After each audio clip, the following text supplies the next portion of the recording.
Chapter 120.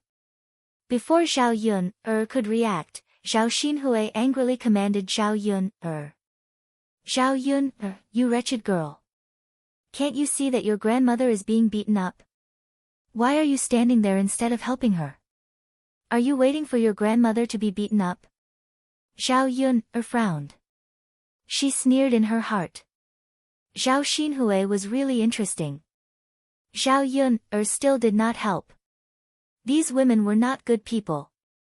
If she got involved, wouldn't she be beaten up for nothing? She was not that stupid. She asked coldly with a hint of sarcasm, Auntie, you're wrong. Aren't you also standing there?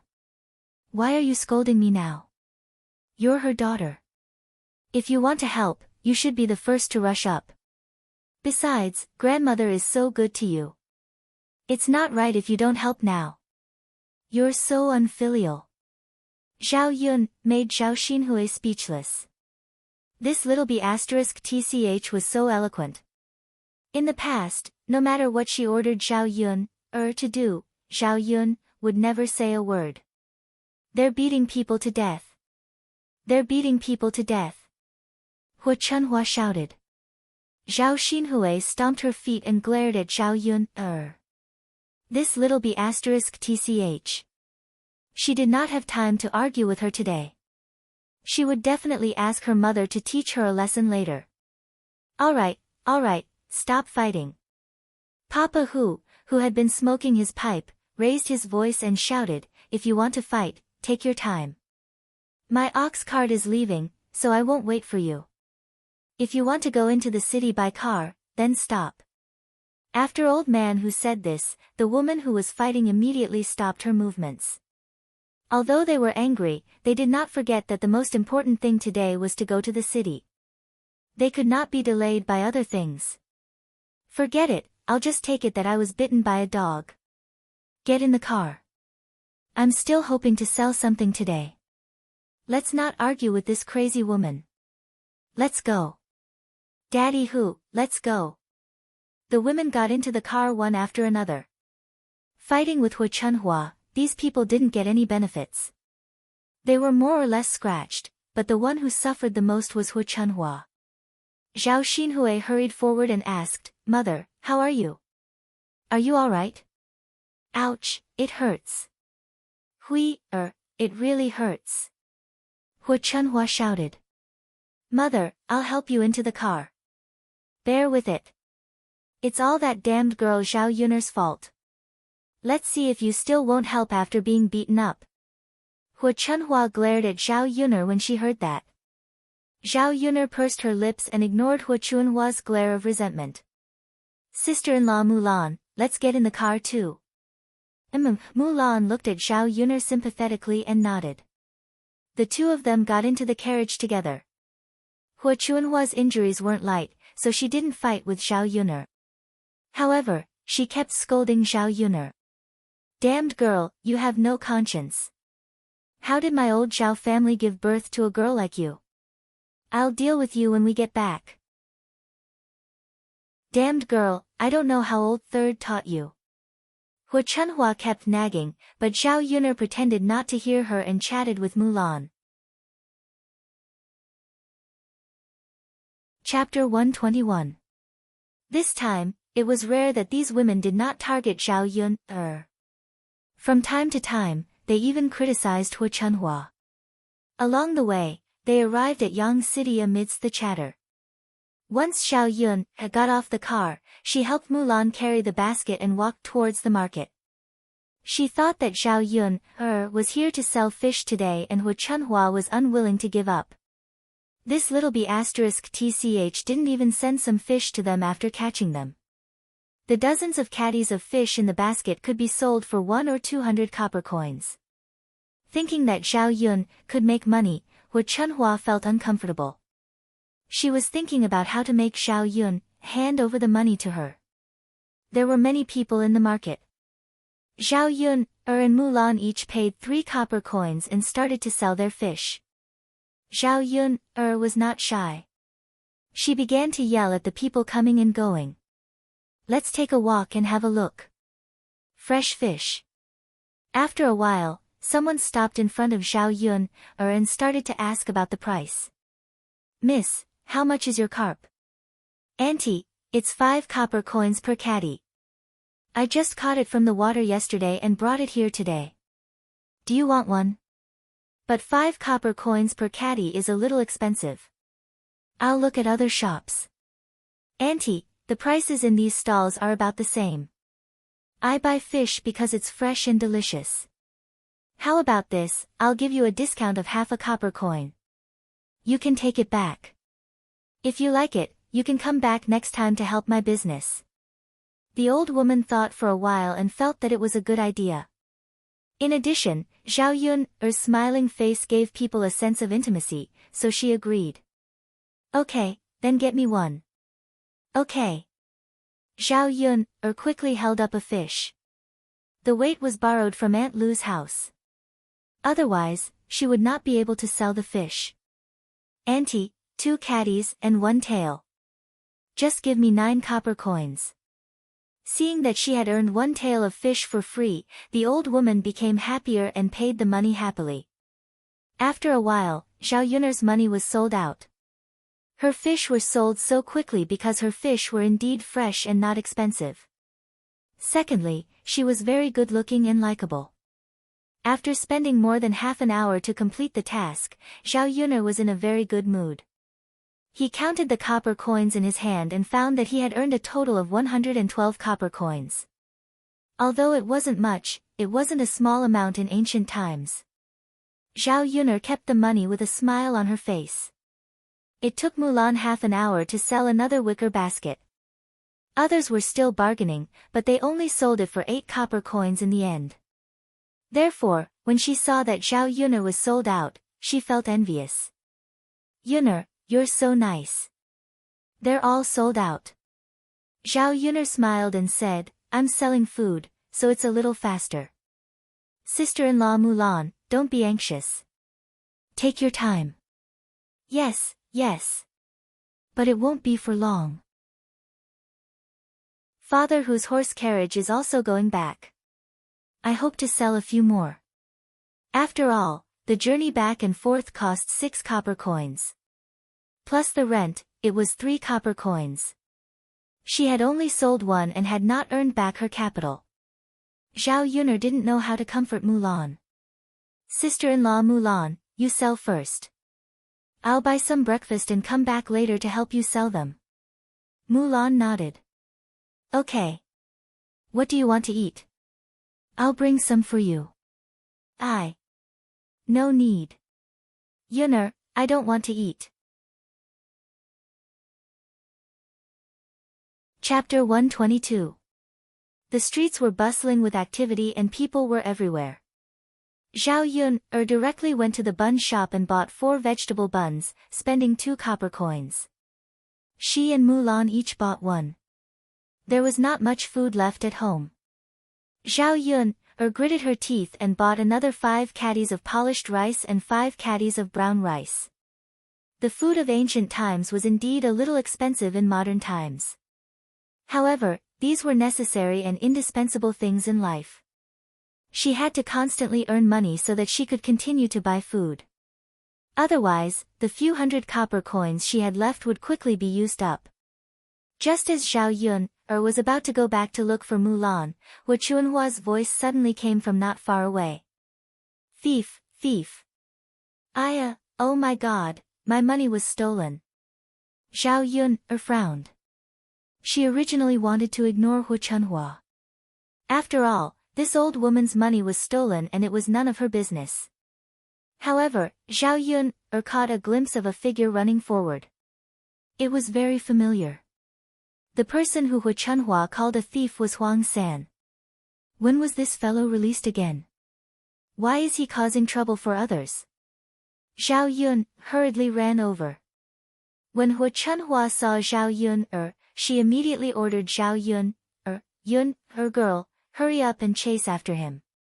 Get my money back. That's my life. This time, she came to the city to buy clothes and jewelry for Zhao Xinhui and took out more than half of the family's money. She had not bought anything yet. If it was stolen just like that, it would be a huge loss. Zhao Xinhui was afraid that she would not be able to buy clothes and jewelry because she did not have money. She put on a bitter face. Zhao Yun frowned. She was very unhappy with Hua Chunhua's commanding tone. Help me look after the things. I'll go after them. Zhao Yun put down the food. It wasn't because he wanted to help Hua Chunhua. It was purely because he couldn't stand Huang San. Okay. Yun'er, go quickly. Hua Chunhua's attitude suddenly became much more polite. She wasn't stupid. She was asking Zhao Yun for help. How could she not be polite? Zhao Yun ran out and quickly caught up with Huang San. Stop right there. Zhao Yun shouted. Huang San turned around and discovered that the person who caught up was actually Zhao Yun'er. This woman was here again. He even came over to catch him again. He was really courting death. Last time's matter, Huang San bore a grudge. This time, Zhao Yun'er came over. She was just courting death. Hee, little girl, your courage is quite big. You actually came to find this prince to stir up trouble. Huang San sneered. Zhao Yun'er saw that Huang San suddenly stopped and did not have the intention to escape. Her lips hooked up into a cold smile. I caught you stealing again. It seems that you didn't learn from your mistakes. You didn't stay in prison long enough. Huang San snorted. This prince has someone behind me. Even if I go in, I can come out after 2 days. What about it? Looking at Huang San's smug look, Zhao Yun'er felt angry. The ancient times were even darker than the 21st century. In the 21st century, people could rely on connections to get out, let alone the ancient times. However, Zhao Yun'er hated this the most. The bad guys were not punished. Instead, they were free and happy. Was this really fair? Chapter 123. Zhao Yun had just rushed over when a few people suddenly rushed out from behind Huang San. Each and every one of them was a sturdy man with a mighty and majestic appearance. These people exposed their arms, showing off their thick and sturdy arms. These people's arms all have muscles. Zhao Yun frowned. Come, little lady, aren't you here to deal with my mother? Huang San grinned, revealing a row of big yellow teeth, looking really disgusting. Zhao Yun was naturally not that stupid. In her previous life, she had to consider her physique. Not to mention in this life, Zhao Yun was skinny and had no strength at all. Rushing forward. That was courting death. Zhao Yun retreated a few steps with vigilance. Little lady, what's wrong? Are you scared? Want to run? Huang San sneered.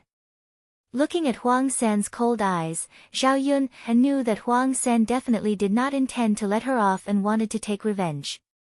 Sure enough, Huang San said to the leader of the men, Brother Long, it's this woman. Last time, she hurt me. You have to help me take revenge. Rest assured, I will definitely help you take revenge. The man called Brother Long nodded and those men surrounded Zhao Yun. Zhao Yun resisted a few times, but she was still no match for the other side and was finally captured.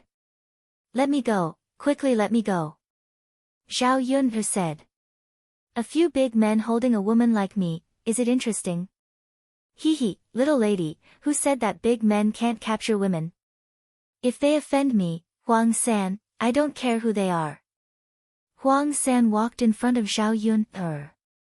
Zhao Yun's hands were trapped, so Huang San grabbed Zhao Yun's chin. Little lady, you really made me suffer. No matter what, I have to get it back today. This is your punishment for meddling in other people's business. You did something sneaky. What, you're still not convinced after being caught? Zhao Yun retorted and rolled her eyes. Oh, your mouth is quite powerful. Hee, why don't you see that you're now in my hands? Do you want to die? Don't come near me, you make me sick. Huang San sneered, today, I have to punish you properly. Seeing that you're not bad, why don't you serve me and Brother Long tonight? Let this grandfather have a good time. After Huang San finished speaking, he whispered into Brother Long's ears. Brother Long stared at Zhao Yun, the corner of his mouth revealed a strange smile. Zhao Yun's heart tightened. Huang San and Brother Long's wretched eyes made Zhao Yun somewhat fearful.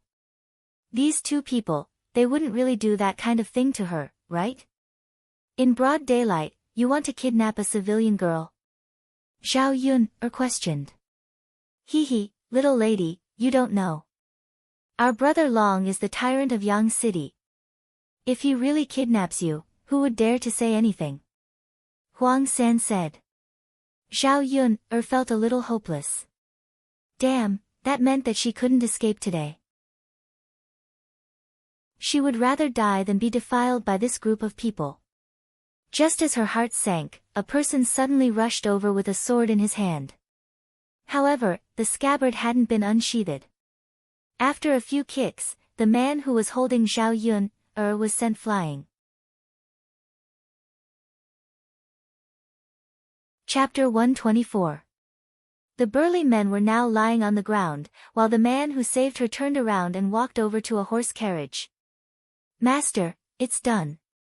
The man in the horse carriage responded faintly. Zhao Yun's gaze followed the man and finally saw him stop in front of the horse carriage. The horse carriage was very familiar. It was none other than Mu Yanfeng's. Then, Zhao Yun saw the man in the horse carriage lift the curtain and alight from the horse carriage. Then, he walked towards Zhao Yun. It was indeed Mu Yanfeng. He was dressed in blue today and looked even more handsome. His beauty was not the feminine kind, but the kind of beauty with a masculine aura. Zhao Yun was deeply attracted to him with just one look. She did not expect that he would be the one to save her when she was in trouble. She was also a woman and had feelings for men. Every woman wanted a Prince Charming.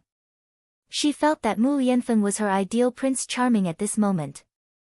But, in this era, the difference in status between two people was too great. It was needless to say that there would be obstacles in the middle if they wanted to be together. Besides, how could such a high and mighty man like her take a fancy to such an ordinary woman who was dragging a little bun behind her? Thinking of this, Zhao Yun suddenly felt a little bitter in her heart. Mu Yanfeng stopped in front of Zhao Yun and said to Zhao Yun, Miss Yun, we met again. Why did they hit you? Zhao Yun told him what had happened. Mu Yanfeng's eyes suddenly became sharp as he looked at the men who were starting to get up from the ground. Mu Yanfeng didn't know why, but when he heard that these people were bullying Zhao Yun, his emotions became so agitated that he wanted to kill all of these people who deserved to die. Huang San and Brother Long's men did not dare to attack again.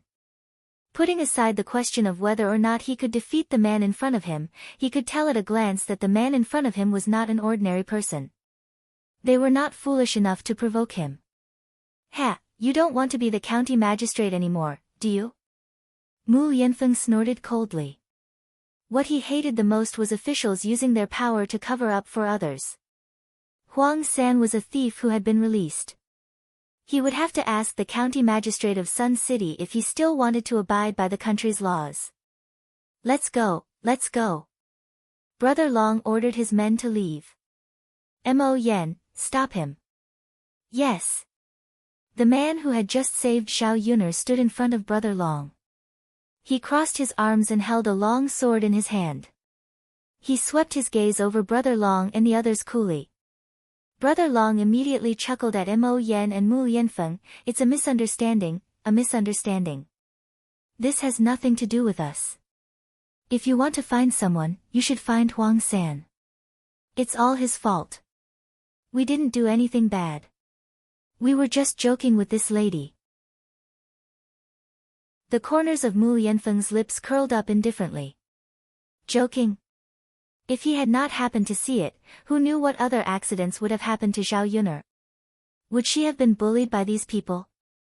Huang San saw that Brother Long was no longer on his side and had begun to admit defeat. He knew that he would probably be in trouble, so he quickly ran away. However, Huang San had only taken a few steps when Mo Yen appeared before him with a flash. Chapter 125.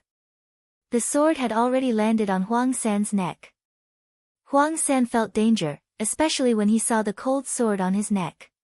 He was so scared that his legs went weak. "Hero, big brother, please spare me. I beg you, let me go. I was wrong, I was wrong." Huang San knelt on the ground and put his hands together as he begged Mo Yen. "Didn't you run?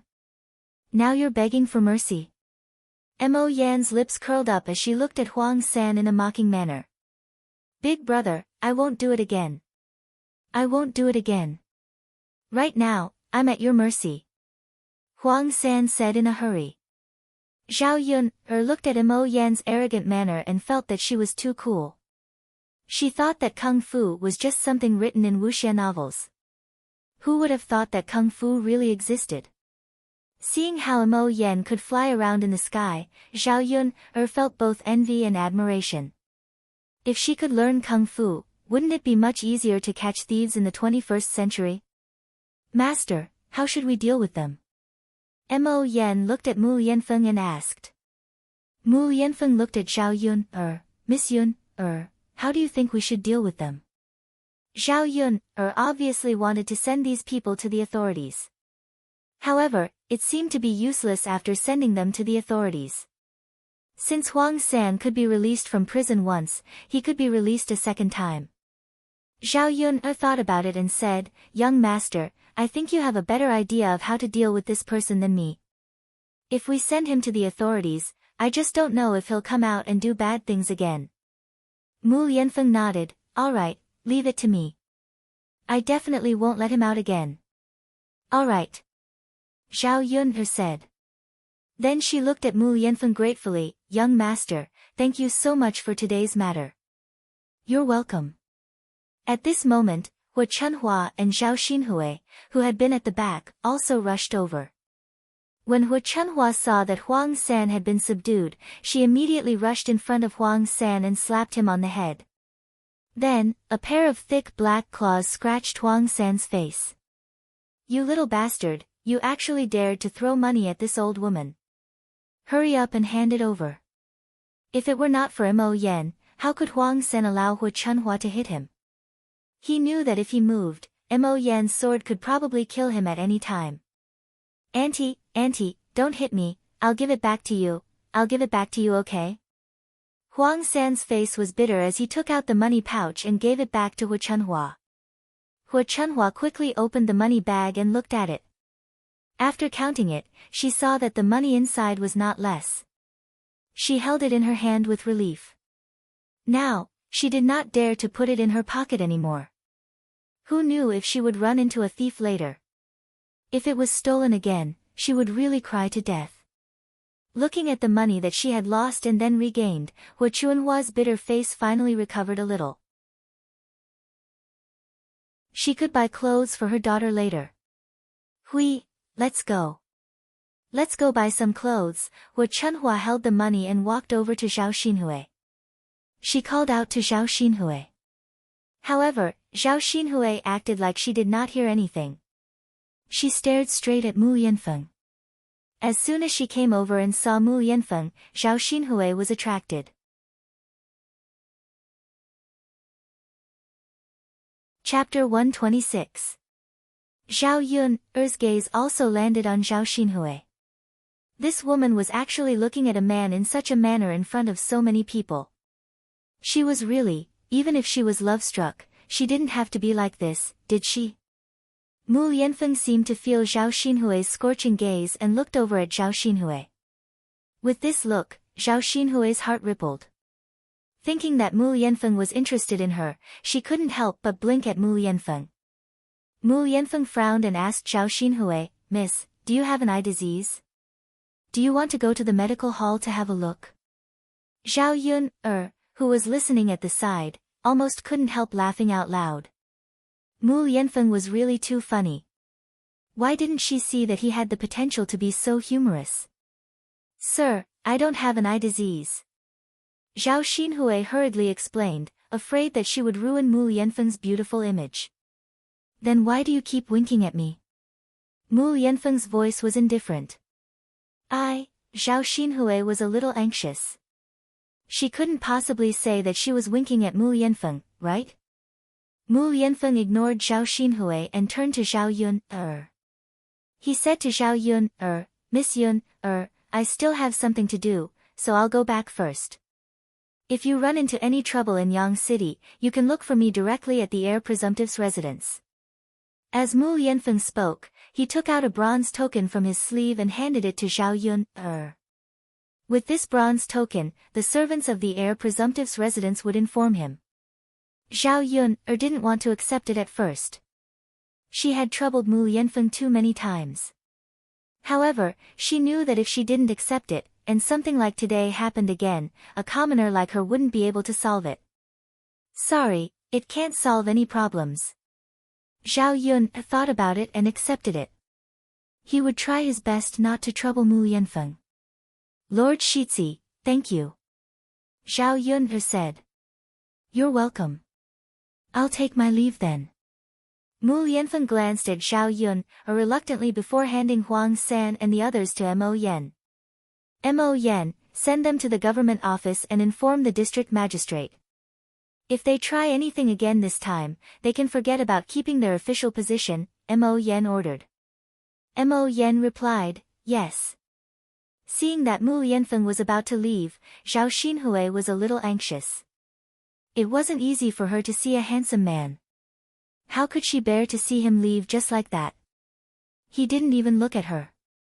That didn't make sense. She was dressed up pretty today, so why couldn't she attract the attention of other men? Young master, wait. Zhao Xinhui stepped forward and blocked Mu Yanfeng's path. Miss, is there anything else? Mu Yanfeng asked indifferently. Young master, I'm Zhao Xinhui. Zhao Xinhui introduced herself in front of Mu Yanfeng before flirting with him. Zhao Yun only felt embarrassed. These weirdos in her family had really embarrassed her in front of Mu Yanfeng. Although she didn't have much contact with old Zhao's family, they were still her family after all. Mu Yanfeng frowned and glanced at Zhao Xinhui. A sliver of disgust appeared in his eyes. Sorry, miss. I'm not interested in knowing you. I have to go.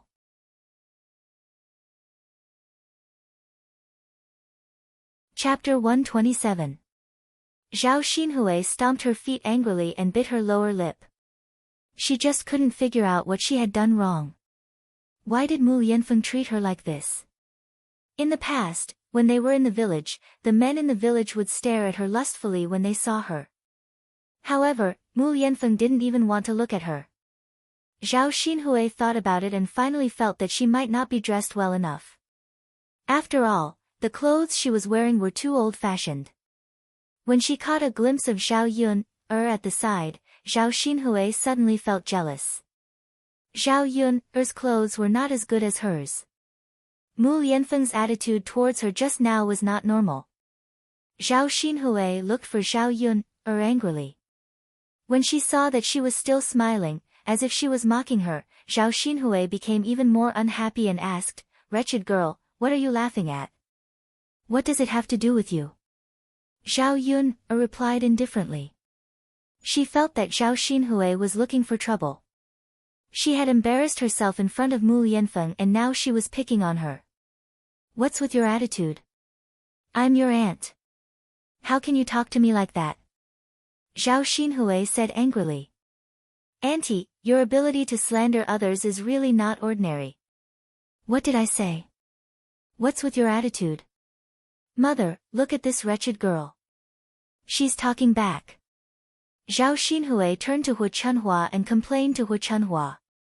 Hu Chunhua usually protected Zhao Xinhui. When she saw Zhao Xinhui acting like this, she immediately reprimanded Zhao Yun. Yun, girl, aunt is scolding you.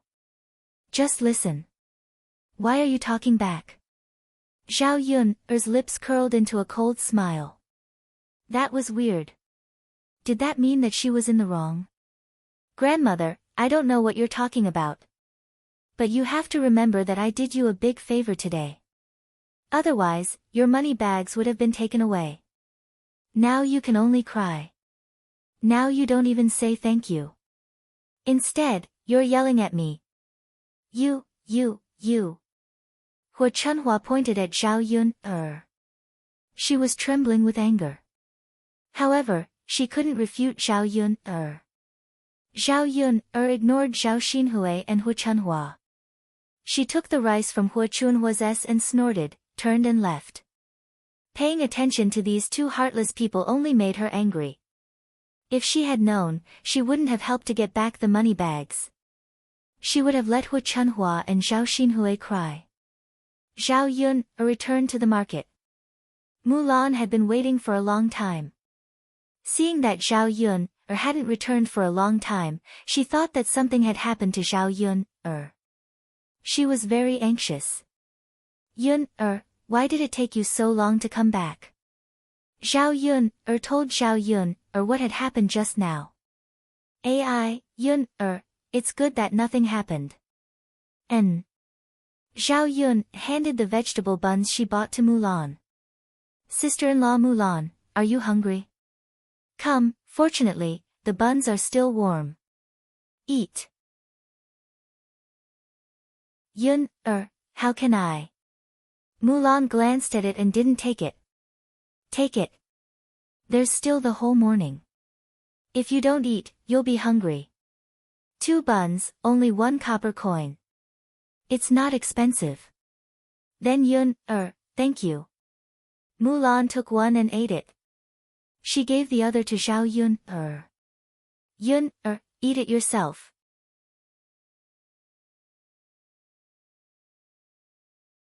Chapter 128. Really? Really? How could I not eat it myself? Oh, okay. Yun, I'll eat it myself. Okay. Mulan was really hungry. She swallowed the 2 buns in a short while. Zhao Yun had been gone for so long, but Mulan hadn't sold a single basket. Seeing that it was almost time to go back, she began to feel anxious. If she didn't make any money this time and lost some capital, her mother-in-law would probably scold her again when she went back. Looking at Mulan's gloomy face, Zhao Yun comforted her, "Don't worry, sister-in-law Mulan. I'll help you."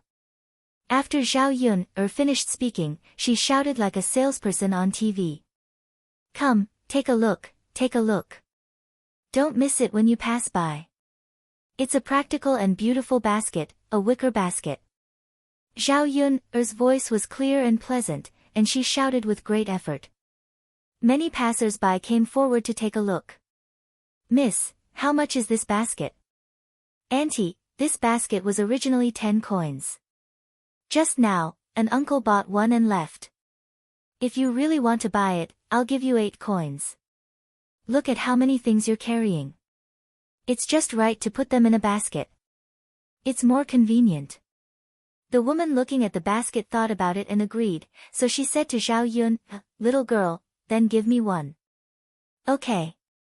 Zhao Yun picked the biggest one and gave it to the woman. "Auntie, the biggest one. It's packed a lot." The woman laughed and said, "Little girl, you really know how to do business. It's just a small business. If you want to buy a basket next time, come here." "Ha ha ha ha, okay, okay."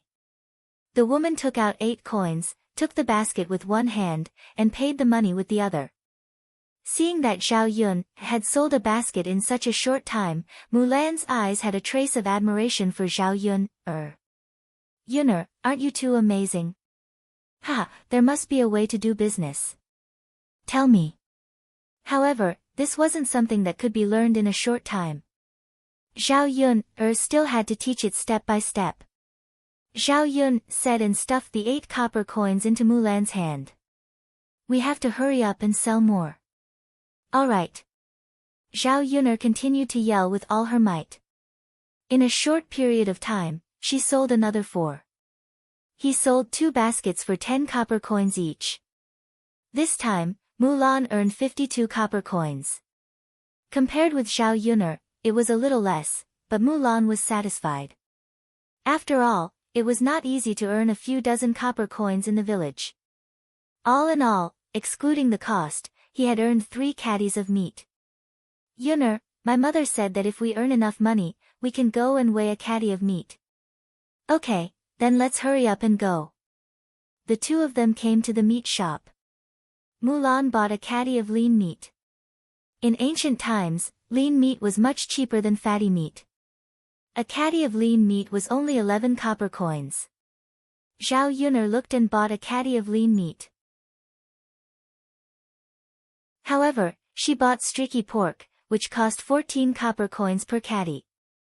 When the two of them returned to the ox cart, the others had already arrived.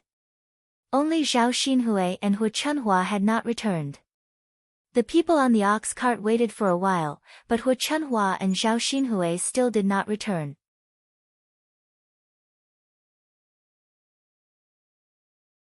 Chapter 129. Why are they dawdling? They're still not here. Have they never been to the city before? I wonder what they're doing. Sigh, they're still not here. Normally, they would have taken action long ago. Old man Hu, let's go. What are we waiting for? We don't know when they'll be back. Let's go, let's go. They've implicated us. These women were impatient and began to complain. Old man Hu also put away his tobacco pipe gloomily.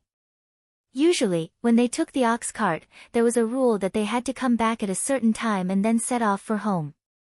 Hu Chunhua and Zhao Xinhui didn't know the rules and still hadn't come back. Sigh, if we leave, we don't know how they'll return to the village. What they meant was to wait a little longer.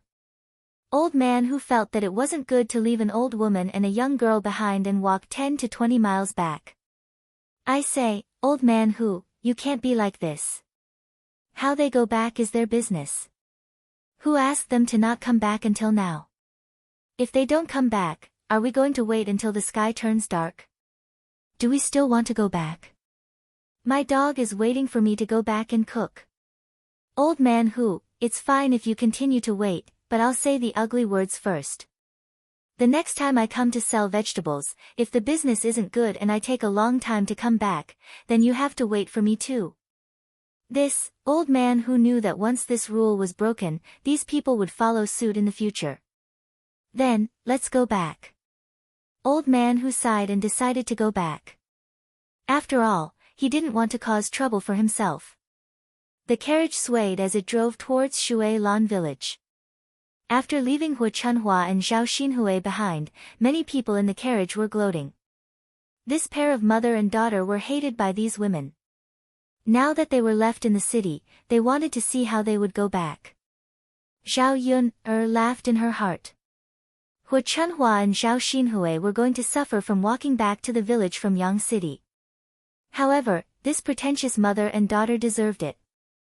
On the other hand, Hu Chunhua was still leading Zhao Xinhui to visit one cloth shop after another. Sun City wasn't a town, so the cloth was pretty good. After visiting a few shops, all the fabrics that Zhao Xinhui was interested in cost at least 1 tael of silver. She picked out a silver hairpin and spent 1 tael on it. Hu Chunhua felt her heart ache when she spent more than 2 taels of silver in one go. However, she also treasured her daughter. She couldn't refuse to give her what she wanted. She gritted her teeth and bought it for Zhao Xinhui. Mother, you're so good to me. When I marry the heir, I will be filial to you, Zhao Xinhui said sweetly. Hu Chunhua was amused by Zhao Xinhui. It's okay. Mom is willing to buy things for you. It's fine as long as my Hui-er is fine. Let's go. We've bought these things. It's time for us to go back. Hu Chunhua was a little worried about whether old man Hu's carriage was still there. However, she felt that old man Hu wouldn't leave them behind. Otherwise, he would definitely cause trouble when he returned to the village. Mother, I've bought these clothes and jewelry. Since we're already in the city, let's bring some meat back. I want to eat meat. Zhao Xinhui said as she shook Hu Chunhua's arm. Hu Chunhua couldn't persuade Zhao Xinhui. She had no choice but to go to the market and buy 1 jin of meat. Mother, is 1 jin of meat enough?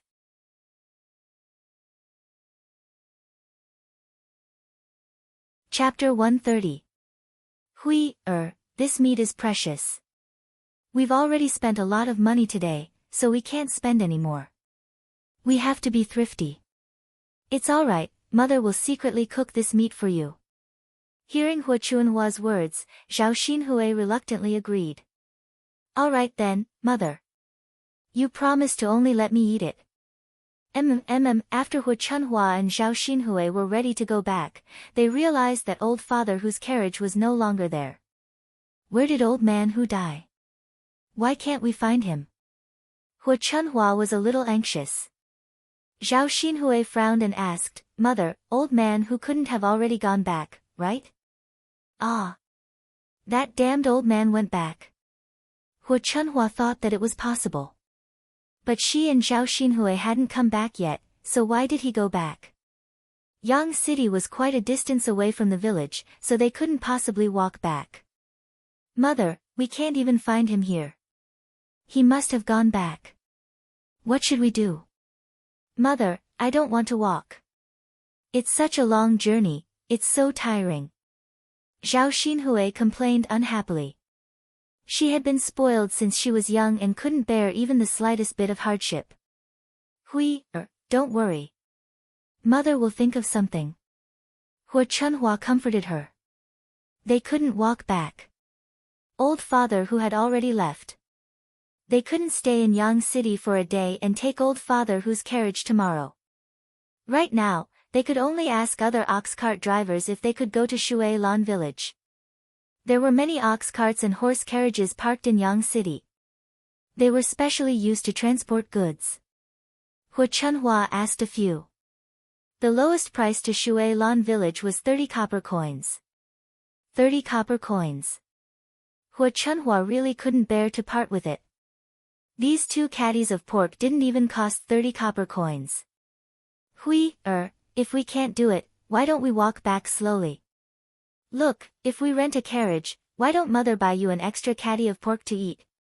Don't you think so? Zhao Xinhui arrived early in the morning and had wandered around Yang City for a long time. She was already tired. Now that Hu Chunhua said this, she immediately squatted and said angrily to Hu Chunhua, Mother, I'm so tired. I don't want to do it. If I walk back, I'll probably have to lie in bed for a few days. Okay. I won't go. Then Mother will charter an ox cart to go back, okay? Only then did Zhao Xinhui stop making a fuss. Okay. Hu Chunhua reluctantly took out her purse. After paying 30 copper coins, the coachman drove the 2 of them towards Shui Lan village. They had spent a lot of money on this trip, and there wasn't much money left at home. Along the way, Hu Chunhua was distressed and worried about how to earn some money back. When Papa Hu's carriage arrived at the village, Zhao Yun, bid farewell to Mulan and returned home. This time, Zhao Yun, didn't bring any meat buns back from town. She wanted to make them herself. The buns she made tasted better. Thinking about it, the buns made from half a caddy of meat were much more cost-effective than buying meat buns. When Zhao Yun, arrived home, the 2 children were already obediently waiting in the room. Sister, Daodu and I also caught bullfrogs today. Zhao Tianfu stood and pointed at the bullfrogs in the wooden bucket. Last time, Zhao Yun, asked him to identify them, and Zhao Tianfu remembered them. Now that he saw the bullfrogs in the wooden bucket, he really didn't catch the wrong ones. They weren't toads. Sister, we have a lot of them in the fields. Daodu and I caught a few in a short while. Cook them for us for lunch.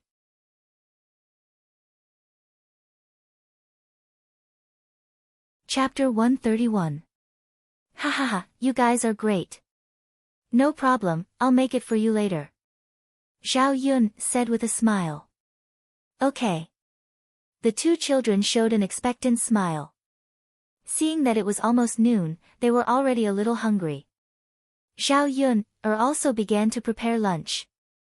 There were still some small vegetables at home that could be stir-fried. With the bullfrog, it was enough for 3 people. Zhao Yun cut a little bit of meat and stir-fried it with green peppers. A plate of shredded pork with green peppers was the best for rice. It was just that when she stir-fried it, the burning smell was very pungent. It took more than an hour for lunch to be ready. Zhao Yun hurriedly called the 2 children to eat. Second sister, elder sister originally wanted to come over for lunch again today, but she was scolded by father. Hee. Zhao Tianfu said to Zhao Yun while eating. After all, he was 8 years old and was clear about many things. He told Zhao Yun now because he felt that this matter was somewhat important. Zhao Yun touched Zhao Tianfu's head and said, "It's okay, even if father doesn't say it, second sister has a way." She was not easy to bully. She tolerated Zhao Ping coming over for a meal once, but if it was every day, she would certainly not agree. After all, she was not willing to suffer losses. Second sister, I don't want elder sister to come over to eat. If elder sister comes over to eat, we won't be able to eat. Zhao Tianfu said. In the past, Zhao Yun's 2 younger siblings were close to her.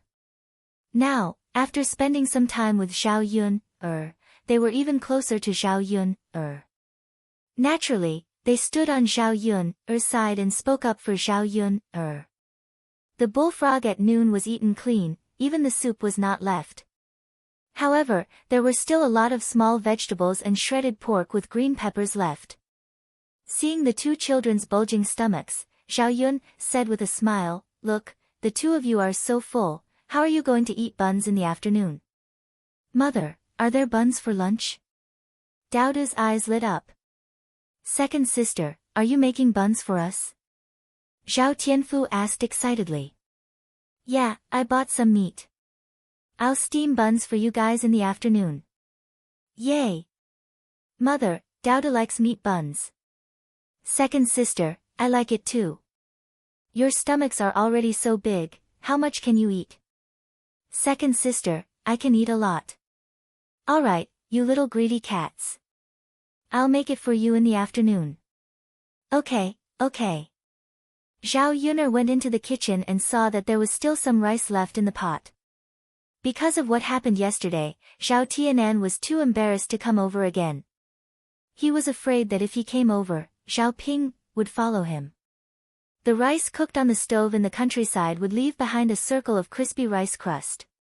It was very delicious. Zhao Yun'er then mixed some rice crust with rice into a ball, and put some vegetables and shredded meat in it. After making 4 balls, Zhao Yun'er put them on a plate and covered it with another plate. According to Zhao Tianfu, old Zhao's family had started to cultivate the fields again these days.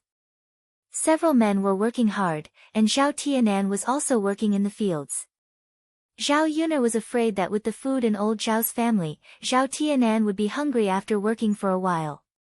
Later, she would send some tea and rice balls over, which could be considered as an extra meal for Zhao Tianan. "Tianfu, do you know where your brother Tianan works in the afternoon?" "I know." "Well, let's go give your brother Tianan some rice balls in the afternoon, and then catch bullfrogs, okay?" "Okay."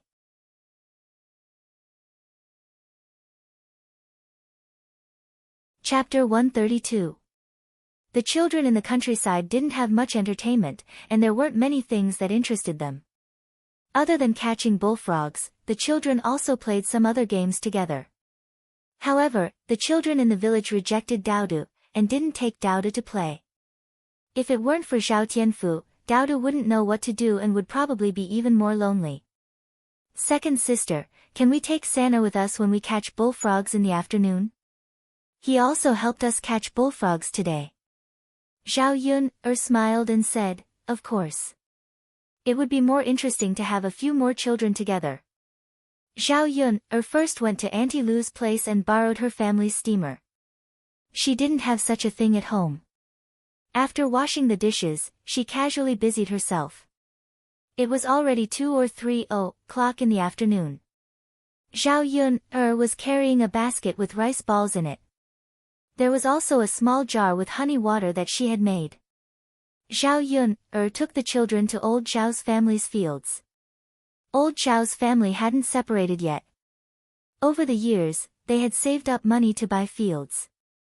Slowly, the number of fields had increased. Overall, the conditions in Shui Lan village were above average. When Zhao Yun arrived, Zhao Baoshan, her eldest uncle, second uncle, her father, and fourth uncle were busy in the fields. Among the children in the branch, her eldest uncle's eldest cousin was studying, so he wasn't allowed to intervene in this kind of rough work. Second cousin brother also came to help, as well as Zhao Tianan. The others were all girls and children, and they weren't allowed to come to the fields. Although there were cows in the fields in ancient times, not every family had cows. There were only a few families in the village who raised cows. At this time, they were also using their cows to open up the fields at home. If they helped others open up the fields, they would be charged 30 to 40 copper coins per moo. Many villagers were reluctant to do so. Anyway, there were many people in the family. They could slowly use the shovel to reclaim 1 or 2 moo of land in a day. This could save them a small amount of money. After a few days of hard work, old Zhao's family's fields were almost completely reclaimed. Now, the main thing was to fill the fields with water, then sprinkle rice, and wait for the seedlings to grow. The men rolled up their trousers and walked barefoot in the field. When Zhao Yuner came over, the first person who saw Zhao Yuner was Zhao Yuner's second cousin, Zhao Tianhu. Second cousin, why are you here? Zhao Tianhu greeted Zhao Yun politely. Zhao Yun greeted Zhao Tianhu. I'm here to look for Tianan. Zhao Yun smiled. Oh.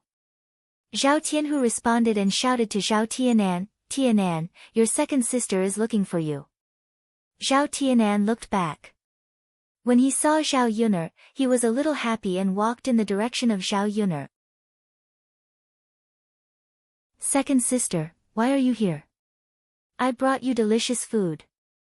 Are you full for lunch? Second sister, why are you bringing me food? You eat it yourself. It's okay. There's still food at home. I'm afraid you'll be tired from work and get hungry easily. If you don't come over for lunch, I'll bring you food. Zhao Yuner said and asked Zhao Tianan to sit down. Seeing that Zhao Yuner went through so much trouble to come, Zhao Tianan couldn't say anything to refuse. Second sister, I'll go wash my hands first. Okay. Zhao Tianan washed his hands in the small ditch next to him. The ancient river wasn't polluted, so it was very clear and clean. After Zhao Tianan washed his hands, he sat next to Zhao Yuner.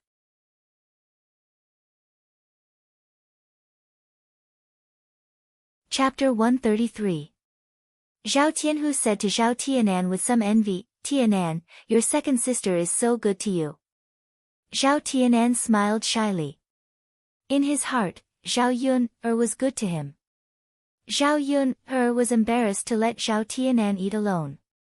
Seeing that Zhao Tianhu usually treated her well, unlike the other people in old Zhao's family, she said to Zhao Tianhu, second cousin, wash your hands and eat one too. It's easy to get tired from working. Zhao Tianan wanted to refuse, but he didn't have enough for lunch. Looking at Zhao Yun, pinching the fragrant rice balls, his mouth was overflowing with saliva, so he said, okay, thank you, Yun. You're welcome. As for the other people in old Zhao's family, Zhao Yun didn't greet them.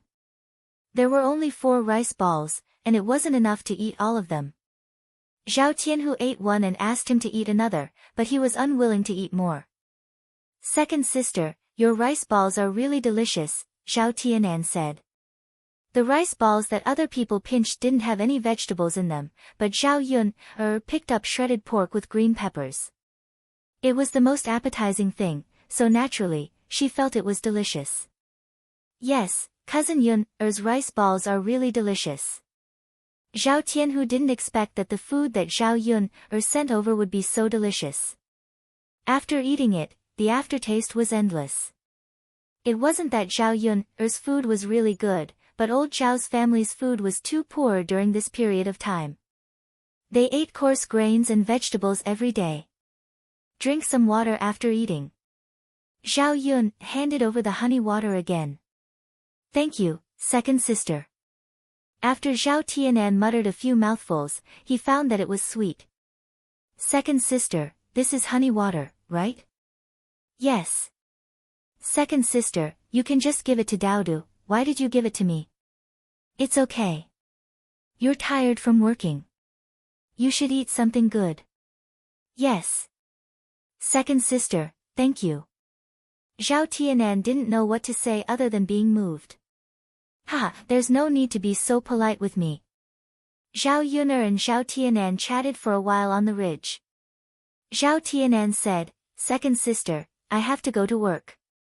I can't just stand there. Go, rest if you're tired. Got it, second sister. Come over to second sister's place to eat when you have time. Second sister will deliver it to you when I have time. Alright. Zhao Yun picked up the basket and started to pack up. Just now, except for her father, all the men in old Zhao's family acted as if they hadn't seen her. One could imagine how disgusted she was in these people's eyes. Zhao Tianfu took Daodu and Saner with him. In a short while, they caught several. Mother, look. Daodu held the bullfrog in his hand in front of Zhao Yun and swung it a few times. Zhao Yun praised a few words of praise to the children. She didn't expect them to catch even more. Within an hour, he had actually caught 20 of them. The countryside wasn't polluted, so no one caught bullfrogs. In addition, there were many insects in spring, so the bullfrogs grew more and more quickly. Looking at so many bullfrogs, it was estimated that they could eat several meals. An idea suddenly popped up in her mind. Should she take these bullfrogs to town and sell them for money? People in ancient times didn't know how to eat bullfrogs, but she did. Of course, if she took it directly to town, no one would buy it. She could first take it to a restaurant, cook it, let people try it, and then sell it to the restaurant. Such a delicious bullfrog should be able to sell well.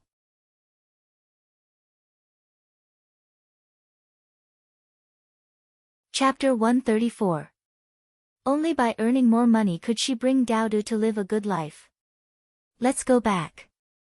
Mother will make steamed buns for you to eat as a reward. Zhao Yun said with a smile. The children skipped back to the house with her. On the way back, Zhao Yun discussed with the children. When they were free, they would catch more bullfrogs for her. Tomorrow, she would go to the town. When she reached an agreement with the restaurant, she would ask Zhao Tianfu to bring a few more children to catch bullfrogs. The children in the countryside had nothing to do. The more bullfrogs they caught, the more candy they would be given. She believed that with the temptation of candy, the children would be able to catch the bullfrogs enthusiastically. When the time came, she could sell them for money and buy some candy. Of course, if she did this, the children in the village would not isolate Daodu too much. Back at home, Zhao Yun went into the kitchen and began to make steamed buns. Daodu, Zhao Tianfu, and Saner stayed in the corner to play with mud. Zhao Yun chopped the meat she bought into minced meat and added some seasonings. Then, she mixed it into the stuffing, which immediately emitted a fragrant smell. She also bought some baking powder from the market and began to knead it with flour. The steamed bun was not big, so she did not add much stuffing. In the end, she made 40 steamed buns with half a kilogram of meat, which was enough for them to eat for a long time. Zhao Yun placed the steamed buns in the steamer basket, then placed them in the pot and steamed them over a large fire. After 10 to 20 minutes, the fragrance filled the air. In addition to the meat steamed buns, there was a little flour left over. Zhao Yun made 3 steamed buns. The children were originally playing happily. When they smelled the fragrance, they ran over like greedy kittens.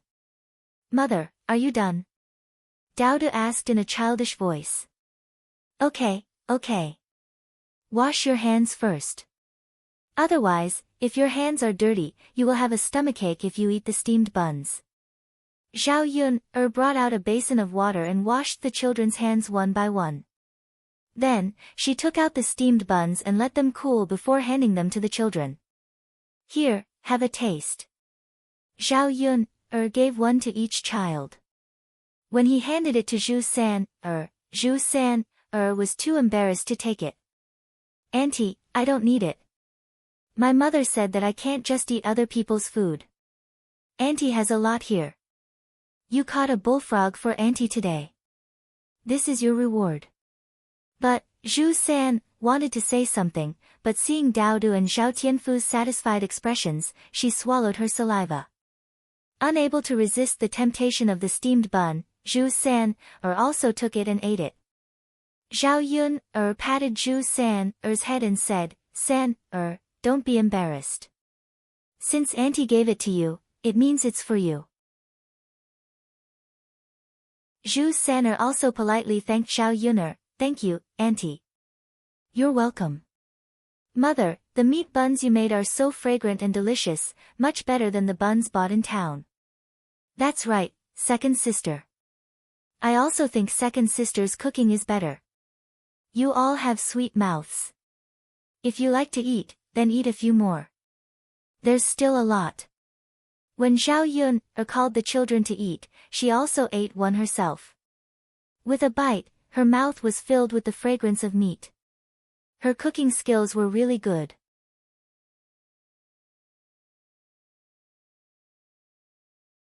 Chapter 135. Mother, can I get a meat bun for Little Black? Dao Du didn't forget about Little Black after he finished eating. However, Dao Du knew that meat buns were good stuff, and Zhao Yun might not be willing to part with them. Mother, I'll eat one less and give it to Little Black, okay? Zhao Yun smiled and said, of course, I'll go get one now. Little Black was sleeping in the kennel. Dao Du woke him up and said to him, Little Black, it's time to eat a meat bun. Little Black opened his eyes. When he saw Dao Du, he immediately wagged his tail enthusiastically. Come, eat it. Dao Du broke off a small piece and brought it to Little Black's mouth. Little Black stuck out his tongue and swallowed it. Dao Du continued to feed him. Although Little Black didn't look big, he still ate the entire bun. After feeding Little Black, the children couldn't stay at home anymore. They ran out, saying that they were catching bullfrogs. Zhao Yun didn't stop them and let them go. If they could catch more, she would go to the town tomorrow to try it out. After the children left, Zhao Yun was about to send a steamer to Aunt Lu when Lu Lei came over. This time, he came to deliver wood to Zhao Yun. He prepared bundles of wood and placed them in Zhao Yun's yard. He knew that Zhao Yun had a child and was a woman, so it was inconvenient for her to get wood. Yun, I saw that there wasn't much wood left outside your house, so I brought some for you, Lu Lei said. Thank you, Brother Lei. Zhao Yun revealed a sweet smile. You're welcome. Lu Lei smiled foolishly. Leave the things here. If there's nothing else, I'll go back first. Lu Lei looked at Zhao Yun reluctantly and prepared to leave. Wait, Brother Lei. Zhao Yun stopped Lu Lei. What's wrong? Lu Lei looked at Zhao Yun with anticipation in his eyes. He thought that Zhao Yun had something to say. Brother Lei Zi, I steamed some buns. I'll bring you two to try. Lu Lei wanted to say no, but Zhao Yun had already entered the kitchen and came out with 3 buns in her hands. Come, Brother Lei, let's eat. The steamed bun in her hand was still hot and fragrant. Lu Lei held it in his hand but didn't eat it. Zhao Yun hurriedly urged, Brother Lei, why aren't you eating? Hurry up and eat. Don't be shy. You've already sent me so much wood. What's wrong with eating 2 buns? Lu Lei smiled.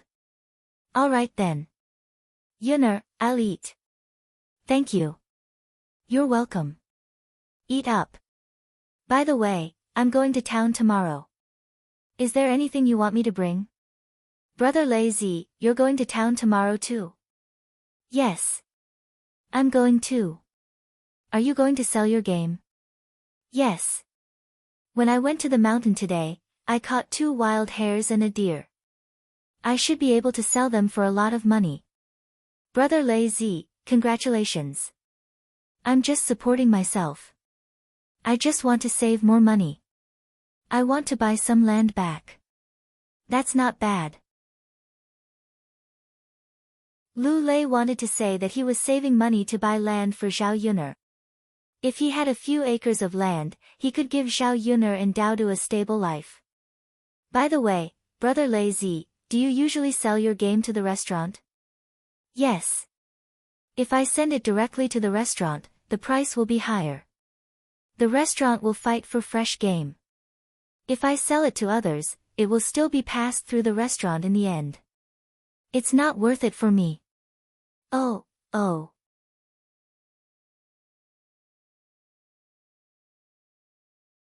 Chapter 136. Lu Lei often dealt with the restaurant, so he was familiar with the people there. If she went to sell bullfrogs alone, she didn't know if she would be kicked out by the restaurant. Then, Brother Lei, can you take me with you when you go to the restaurant tomorrow? I also have something to sell. Of course, but what do you have to sell? It's not anything good. I might not be able to sell it now, but I'm just going to try. Okay. Lu Lei didn't ask further and went back. Zhao Yun returned Auntie Lu's steamer and gave Auntie Lu a few buns. When she returned home, the children came back with a small basket filled with 10 to 20 bullfrogs. Mother, can we eat bullfrogs again tonight? If you want to eat, Mother will make it for you. Unknowingly, Daodu had also become a little gluttonous cat. After Zhao Yun had dinner, she killed all the bullfrogs. She cleaned them and put them away, waiting for them to be sent to the town tomorrow. If the people in the restaurant saw the appearance of the bullfrogs, they would probably find someone to catch them themselves and wouldn't buy them from her. Zhao Yun hoped that selling bullfrogs would be a long-term process of making money, so that it could give her a guarantee for her life. After everything was done, Zhao Yun went to bed early. These days, Zhao Tianfu's food and drink were all with her, so he was too lazy to go back at night. He directly squeezed into a bed and slept with Zhao Yun. The 2 children slept soundly. Zhao Yun touched their sleeping faces and pulled the quilt over them. If she succeeded in making money this time, she should buy a quilt back. She couldn't continue to make do like this. Early the next morning, Zhao Yun got up and went to the city again. When she arrived at Old Man Hu's place, Lu Lei was already there, carrying a sack in his hand. Inside was the game to be sold today. Early in the morning, she saw Old Man Hu smoking a cigarette with obvious scars on his face. Zhao Yun asked, Old Man Hu, what happened to your face? Did you accidentally fall? Father Hu sighed and said, I didn't fall down. I was scratched by your grandmother. My grandmother? Yeah, didn't we come back early yesterday? As soon as your grandmother came back, she rushed to my house to reason with me, saying that I shouldn't have thrown her down, causing her to spend 30 copper coins in a carriage to come back. Zhao Yun'er felt that Hu Chunhua was really weird. She was the one who didn't want to reason with Hu Chunhua, but in the end, she found someone else to reason with. However, it wasn't the first time that Hu Chunhua was unreasonable. After Father Hu finished speaking, the women in the car who knew the truth of the matter yesterday all condemned old Madame Hua. Alright, let's not talk about this anymore. Let's go. Old Man Hu put down his pipe and chuckled. The ox cart started to move unsteadily. When Zhao Yun arrived in Sun City, she followed Lu Lei to one of the bigger restaurants in Sun City, Fulin Restaurant. The game that Lu Lei sold had been compared with several restaurants, and this restaurant gave the most honest price. For a long time, Lu Lei had been working with this restaurant. The waiters in the restaurant already recognized Lu Lei, so Zhao Yun and Lu Lei successfully entered the backyard of the restaurant. The waiters inside were very busy, running back and forth.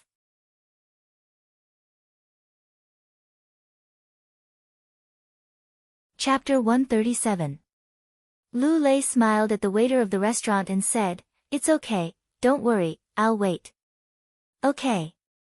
Zhao Yun looked around, curious about what the kitchen of this ancient restaurant looked like.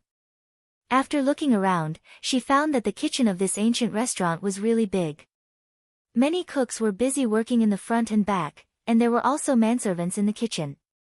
In ancient times, there was no gas or natural gas, so they used wood to cook, so it was more troublesome. A burst of fragrance floated out from the backyard. Zhao Yun and Lu Lei waited for about 20 minutes before the restaurant's shopkeeper came over. He was a man in his early 40s, dressed in black clothes, and his hair was neatly combed. Unlike other merchants, he did not have the air of a merchant. The shopkeeper, Sun Zhongquan, walked in front of Lu Lei and explained to him, "Today, an important guest came to the restaurant, so it was delayed." "Lu Lei, what did you send today?" "Let me see." Lu Lei took out his prey from the sack and said, "I just got it yesterday, it's still fresh." "I know, it's all alive, so it must be fresh." "Go and weigh it, then I'll give you the money." Sun Zhongquan did not talk much nonsense with Lu Lei. He was simple and direct, and did not waste each other's time. This was why Lu Lei liked to deal with Sun Zhongquan. "Okay." Lu Lei nodded. Lu Lei's prey was much more than before, and this time he sold it for more than 800 copper coins. Zhao Yun was a little envious, but at the same time, she was happy for Lu Lei. "Shopkeeper, then you continue with your work, I'll leave first." Lu Lei said goodbye. "Okay." "Wait." Zhao Yun suddenly said. Lu Lei and Sun Zhongquan both looked at Zhao Yun Lu Lei knew that Zhao Yun came to the restaurant today to sell something, but he was in a hurry to leave, so he forgot. Sun Zhongquan asked, "Miss, what's the matter?" Zhao Yun put down the basket on her back, then took out the washed bullfrog meat and put it in front of Sun Zhongquan. "Shopkeeper, this is what I brought. Take a look and see if you accept it." Sun Zhongquan's attitude was not bad.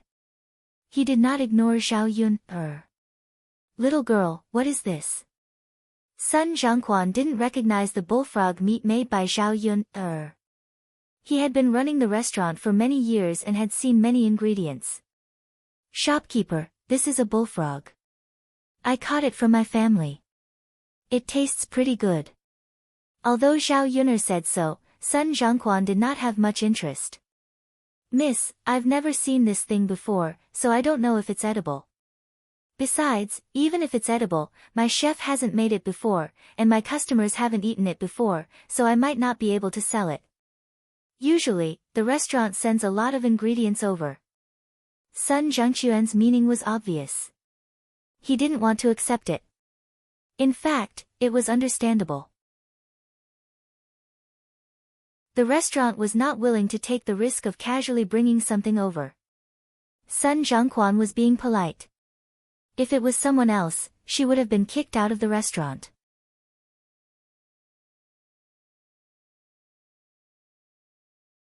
Chapter 138. "This, manager, why don't you let her try it? You won't lose out anyway," Lu Lei chimed in from the side. Sun Zhongquan thought for a moment and nodded. The competition in the restaurant business in Yang City was still quite fierce. If there were no fresh and special dishes that other restaurants didn't have, it would be difficult to attract customers. If Zhao Yun did well this time, it wouldn't hurt to use it. "Thank you, manager," Zhao Yun said with a smile. As long as she was given a chance, it would be easy. "Manager, let me borrow your kitchen for a while." "Okay." Sun Zhongquan led Zhao Yun into the kitchen. There were more pots in the kitchen, so he let Zhao Yun have one. Before cooking, Zhao Yun first washed the bullfrog and then drained the water. She poured some oil into the pot and after heating it up, she added star anise, chili, pepper, garlic, and ginger and stir-fried it until it was fragrant. Then, she added some cooking wine, soy sauce, salt, and sugar and stir-fried it until it was smooth. Then, she added a little water and continued to stir-fry it. After about 3 to 5 minutes, the broth had dried up, and a pot of boiled bullfrog was ready to be served. The fragrant smell immediately attracted the attention of the surrounding people. What is this? Why is it so fragrant? Yeah, it smells so good. I've never seen it before. We don't know. Where did this little girl get it? I don't know. Anyway, smelling this fragrance, it should taste good. Sun Zhongquan looked at Xiao Yun, who was cooking very neatly. Her cooking skills were not inferior to the chefs in the restaurant. He couldn't help but take a few more glances at Xiao Yun. This girl's cooking skills seemed to be good. Xiao Yun scooped up the cooked bullfrog, filling 2 plates. The other chefs in the restaurant couldn't help but come over, wanting to taste the bullfrog. Come, manager, try it, Xiao Yun said and handed over the chopsticks. Sun Zhongquan nodded. All right. After picking up a piece and putting it into his mouth, Sun Zhongquan's eyes widened at the delicious taste, tender meat and aroma of the bullfrog. This taste is really good, delicious, delicious. Sun Zhongquan praised as he spoke. Manager, can we try it? The other chefs were also eager to give it a try. Come on, have a taste. Don't blame me for saying that there aren't many dishes in our restaurant that can compare with this. Chef, who was originally unconvinced, also repeatedly praised it after tasting it. The smell was right there, and it was impossible not to be convinced. Shopkeeper, what do you think? Do you think I can buy it? Sun Zhongquan pondered for a while and still had some concerns. But what if the food we tried is delicious and the customers don't know about it and don't want to order it? How about this, shopkeeper? I'll send you the ingredients for the next few days. You can give them to the customers for free. After a few days, you can check the situation and decide to buy from me. Then, we can talk about the price, okay? This method didn't have any losses for Sun Zhongquan. Even if he wanted to refuse, he couldn't find a way to do so. That was good too. The customers wouldn't refuse to give it away for free. If they liked it, they would definitely order it. All right then. Little girl, you really know how to do business. Ha! It's my honor that manager is willing to give me this opportunity.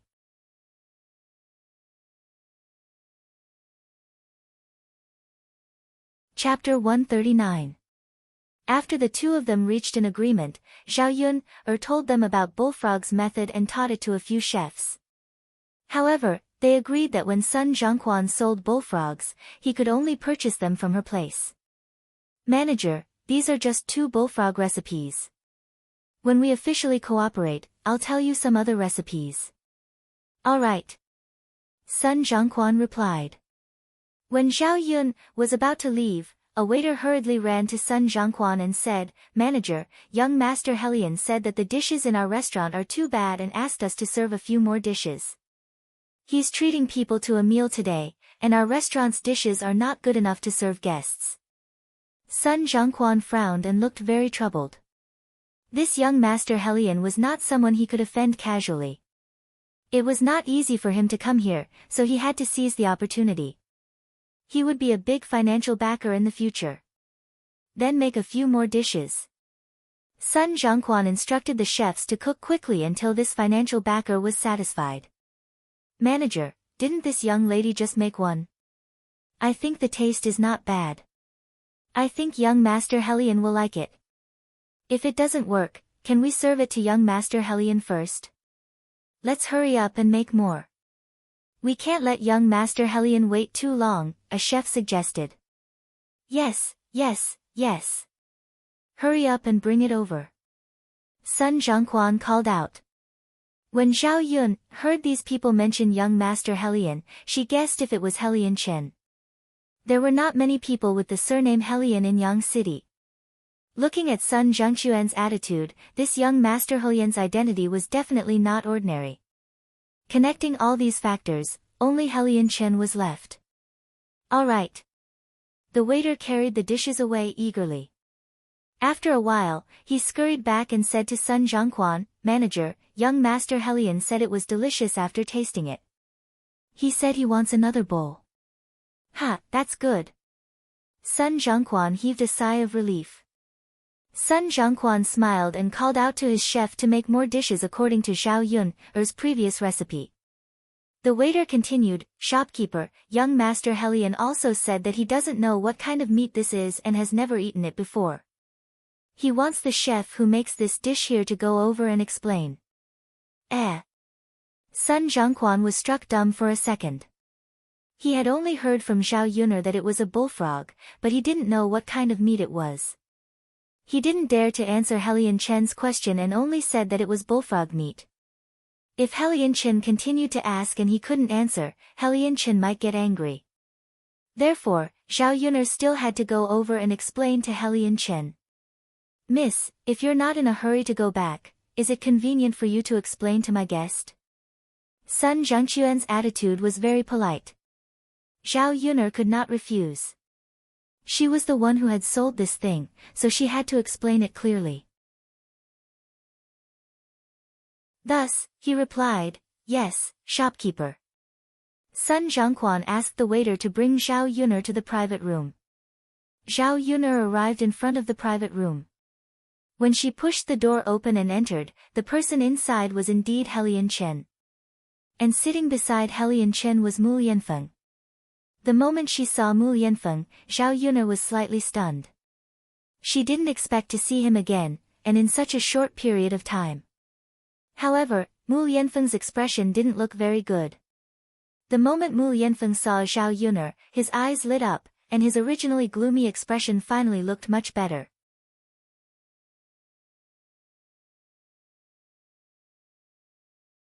Chapter 140. That woman's appearance was not bad. She looked like she was 16 or 17 years old. She was dressed in peach-colored clothes and was very gorgeous and pretty. There was a golden hairpin on her head and tassels hanging down from her forehead. She was really a lovely and beautiful lady. Zhao Yun'er felt that even if she were a woman, she would be attracted to her. This ancient era did not seem like the 21st century. There was not much makeup on her face, so she still had a very pure feeling. Helian Chen looked up and saw Zhao Yun'er. He hurriedly greeted Zhao Yun'er with a smile. "Miss Yun'er, why are you here?" Zhao Yun'er smiled and nodded at Helian Chen as a greeting. She pointed at the bullfrog on the table and said to Helian Chen, "Young Master Helian, didn't you say yourself that you wanted to know what this is?" Helian Chen glanced at the bullfrog and was stunned. Then, he smiled and said, "Miss Yun'er, did you make this?" "Ha, I was wondering why it was so delicious." "Your culinary skills are naturally needless to say. But why did you come to Fulin restaurant to cook? Could it be that you became a chef here?" Zhao Yun'er smiled and shook her head. Her culinary skills were all right and could make people feel that the taste was not bad. However, compared to these professional chefs, there were still many shortcomings. "Then why?" Helian Chen asked curiously. "Why do you have so many whys?" Mu Lianfeng scolded Helian Chen unhappily. Helian Chen looked at Mu Lianfeng. "Ah Feng, why are you pretending? Am I not helping you to ask? Don't tell me you don't want to know." Mu Lianfeng's mouth twitched, but he did not refute. Mu Lianfeng's reaction made the woman sitting at the side a little unhappy. Her gaze could not help but fall on Zhao Yun'er with a trace of hostility in her eyes. "Cousin, who is she?" Murong Shuang asked. Her cousin usually didn't care about any woman, even to her, he had a cold and indifferent attitude, but to Zhao Yun'er, it was a little different. Mu Lianfeng glared at Helian Chen. This fellow must have said this in front of his cousin on purpose. Helian Chen looked at Mu Lianfeng gloatingly. Mu Lianfeng touched his forehead and said, "Not anyone, just a friend of mine." Murong Shuang remained skeptical. "Friends? Cousin, she's just a country bumpkin. How can you be friends with someone like her?" Murong Shuang looked at Zhao Yun'er with a hint of disgust in her eyes. Zhao Yun'er frowned when she heard Murong Shuang's words. What kind of words were these?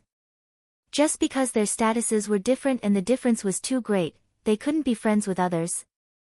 The corners of her mouth curled up with a sarcastic smile. Perhaps what Murong Shuang said was the most normal thing in the eyes of the people of this era. In the eyes of others, she and Mu Yanfeng were not even fit to be friends, let alone be together.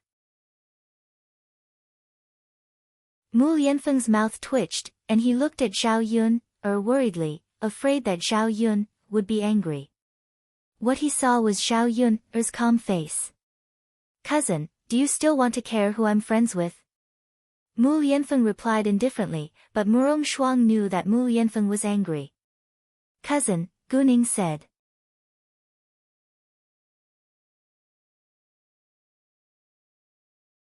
Chapter 141.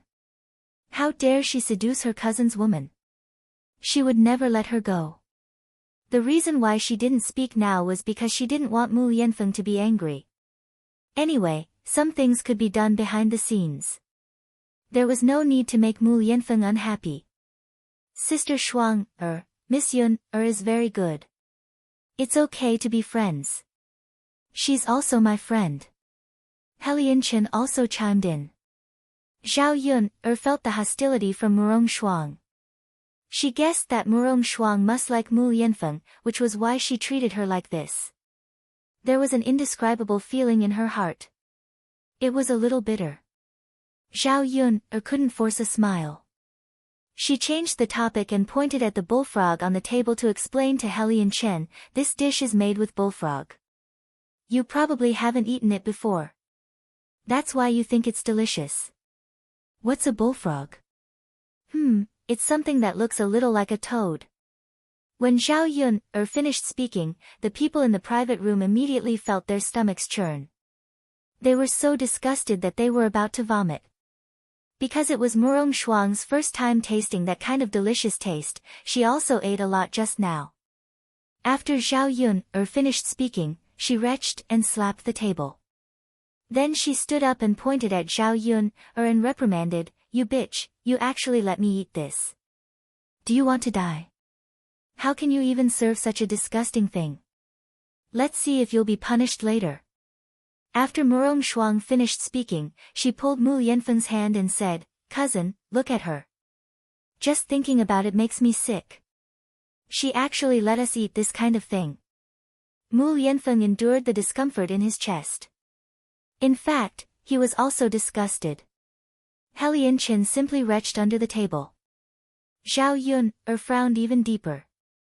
Weren't these people's reactions a little too exaggerated?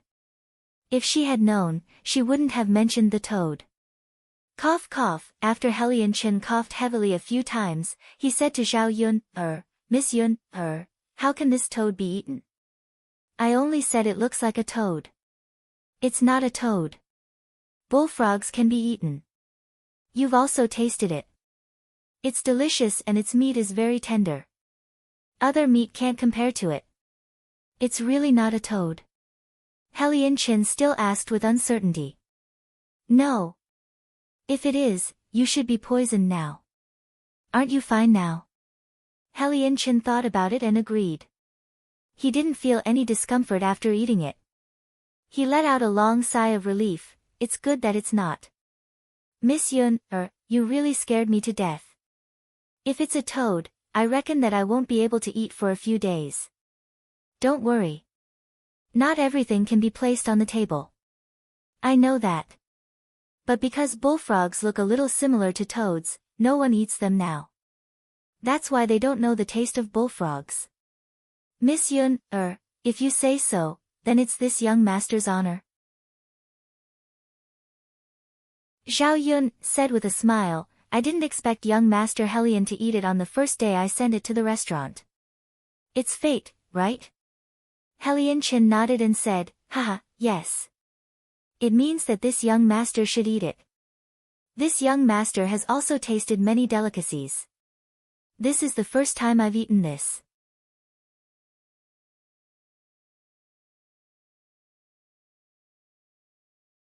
Chapter 142. Zhao Yun, was very uncomfortable with Murong Shuang holding on to her and not letting go. She had really offended someone for no reason at all. Then how do you want to punish me? Zhao Yun replied.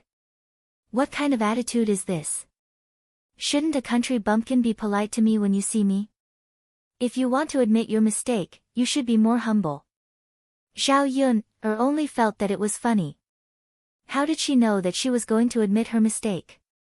However, when she heard Murong Shuang call herself a princess, she understood why Murong Shuang was so arrogant. Wasn't it because of her identity? Princess, I didn't do anything wrong. This thing is not poisonous and can still be eaten. It tastes good and is a normal dish. I'm sure you'll be happy eating it. Why are you blaming me now? Zhao Yun couldn't help but reply. You talk to me like this. Even if you don't say disgusting things, I can punish you for your crime. Zhao Yun smiled slightly. Princess, if you use your connections, you can punish me for my crime. However, according to the laws of Dezhou country, there shouldn't be any crime that can punish me for, right? In order to understand more about the world she had transmigrated to, Zhao Yun had also studied the laws here before. She knew that what Murong Shuang did was not punishable, so she was not disrespectful to Murong Shuang. Of course, Zhao Yun's words were for Murong Shuang to hear. If this woman really punished her, then she would be instigating an official to bend the law for personal gain. Dezhou country had a related crime for instigating an official to bend the law for personal gain. Even if Murong Shuang was a princess, she could not escape the punishment of the law. Murong Shuang actually didn't know what to say for a moment. Helian Chen and Murong Feng both glanced at Zhao Yun. They didn't expect Zhao Yun to be so good at talking. She could actually make Murong Shuang speechless. Usually, Murong Shuang was extremely arrogant. She had always been the one to talk to others, and no one had ever talked to her. Zhao Yun stood straight. She didn't do anything wrong. What was there to be afraid of? Alright, cousin, don't be so unforgiving. You just ate and said it was delicious. Isn't it a little inappropriate to blame others now? Since you find it disgusting, why don't you stop eating it next time? Cousin, seeing how Mu Yanfeng was so protective of Zhao Yun, Murong Shuang stomped her feet in anger. She wanted to say something, but when she met Mu Yanfeng's cold eyes, she lowered her head. Zhao Yun did not want to stay here any longer.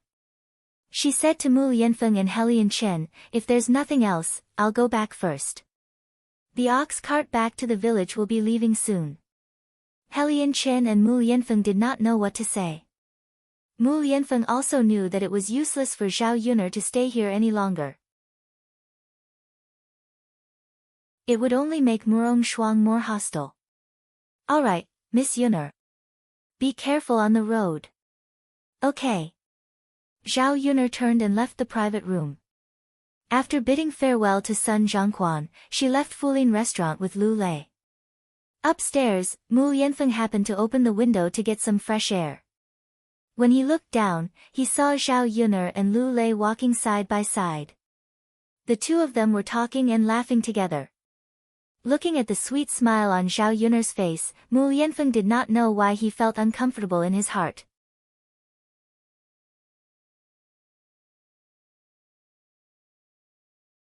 Chapter 143. Zhao Yun and Lu Lei hadn't eaten breakfast yet. It was still early, only around 8 or 9 o'clock. Father Hu's carriage wouldn't leave until around 10 o'clock, so they still had a lot of time. There were many breakfast shops in town. Lu Lei took Zhao Yun to a noodle stall and sat down.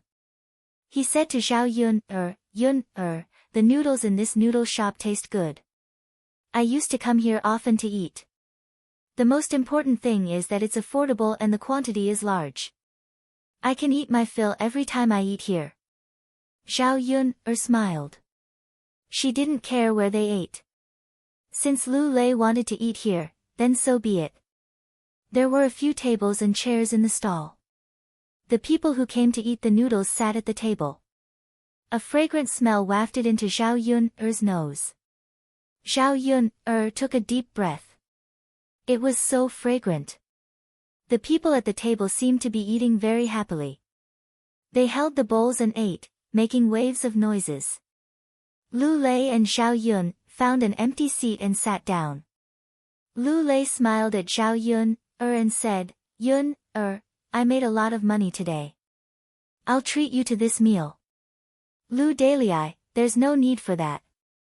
I appreciate your kindness.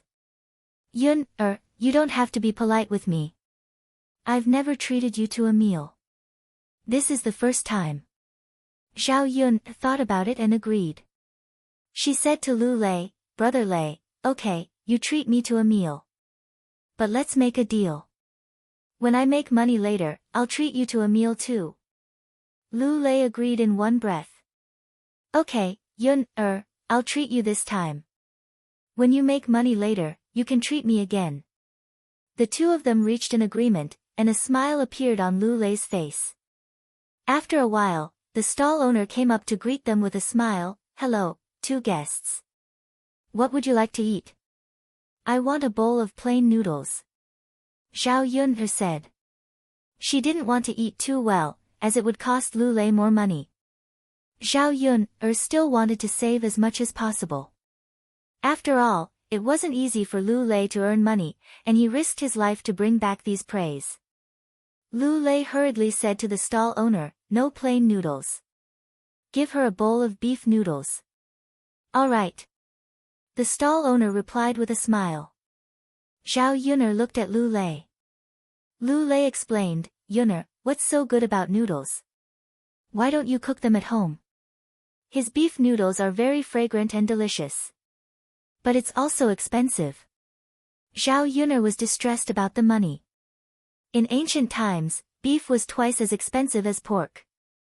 After all, in ancient times, cows were used for farming. Under normal circumstances, cows were rarely killed for food. Of course, in the 21st century, beef was much more expensive than pork. It's okay, Yun. Try it. It's delicious. Anyway, it's not often. It's not easy to treat you to a meal. You don't have to be so polite. Are you eating it? If you don't eat it, I'll feel bad if I eat it alone. Lu Lei gritted his teeth. Okay, I'll eat it too. Yun, let's each have a bowl. Okay. Therefore, Xiao Yun and Lu Lei ordered 2 bowls of beef noodles together. About 10 minutes later, the noodles were served. A stronger beef aroma made Xiao Yun salivate. She admitted that she was also greedy. She hadn't tasted beef for a long time. In her previous life, beef was her favorite.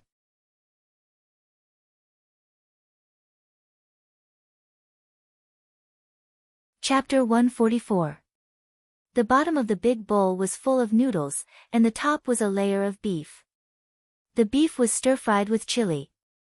When it was poured into the bowl, even the originally light soup had a spicy taste. Xiao Yun liked spicy food, so the beef noodles were the most suitable for her taste. Xiao Yun and Lu Lei looked at each other and began to eat. Lu Lei usually didn't eat anything good, so a bowl of beef noodles was very precious to him. Men who worked ate fast, so in less than 5 minutes, Lu Lei had already swallowed the noodles. After Lu Lei finished eating, he wiped his mouth with his sleeve. It was very casual. The people in the countryside were not so particular, so they were basically casual. Xiao Yun looked at the half bowl of noodles left in her bowl and said with a smile, Brother Lei, you ate so fast. Are you full? I still have some here. Do you want some? After Xiao Yun finished speaking, Lu Lei hurriedly waved his hand and said, No, Yun, you can eat by yourself. I'm full. Really? Of course. How can I not be full with such a big bowl? Xiao Yun nodded and said with a smile, Okay then, Brother Lei, I'll eat. Eat, Yun, You're too thin. You should eat more. It's not good for girls to be too thin. It'll hurt when I carry you like that. Cough, cough. Xiao Yun coughed violently a few times. Some chili was stuck in her throat, and there was some burning pain. Yun, what's wrong? Lu Lei asked, looking at Xiao Yun, with concern. I'm fine.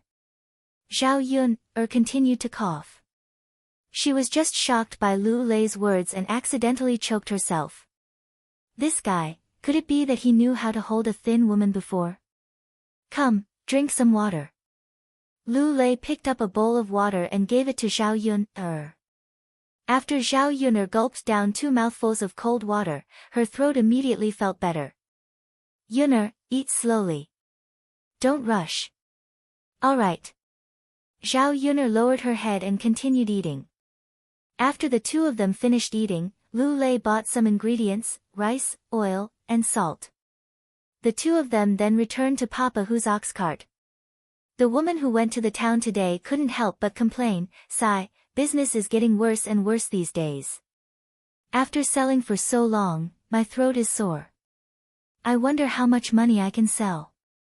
What can we do? What we're selling isn't anything good. Everyone has it. It's not easy to earn money. I can't live anymore. Don't say that, take your time. Which family has it easy? When the women were sighing, they saw Xiao Yun and Lu Lei coming over. The two of them were talking and laughing. They must have made a lot of money. Thus, she asked sarcastically, Yun girl, you made a lot of money this time, right? As she spoke, the woman stretched her head towards Xiao Yun's basket. The things are all gone. That means they're sold out. Xiao Yun was very disgusted by other people's behavior. She didn't want to bother with that woman. Perhaps it was because the business today wasn't very good and she thought that Xiao Yun had made money, so she was in a bad mood. She said angrily to Xiao Yun, what's with your attitude, girl? I'm asking you a question. You're mute and not talking. What does it have to do with you whether I make money or not? Who are you to me? Do I have to talk to you? You.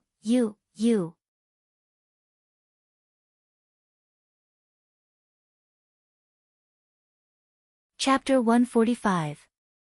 Xiao Yun replied indifferently. She just couldn't understand why some people liked to cause trouble for no reason. She didn't say anything. How did she provoke others?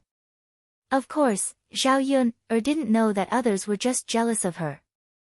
Damn girl, you people from old Xiao's family are really the same. You're just like that old woman Hua. The woman Xiao Yun didn't know what to say. She could only start to scold Xiao Yun in desperation. I am me. Don't put me together with anyone. Xiao Yun warned her. Her eyes were a little cold, which frightened the woman. Oh, if you don't want to say it, then don't say it. But it's useless no matter how much money you make. Anyway, you can't buy land or the foundation to build a house. You'll give it to old Xiao's family later. Why are you so arrogant in front of me? The woman continued to speak unwillingly. After speaking, she turned her head away. Xiao Yun was angry at the woman's inexplicable words, but she suddenly caught the message in the woman's words. What she said wasn't wrong. The Great Zhou country's laws also stated that purchasing land and foundations required a household register.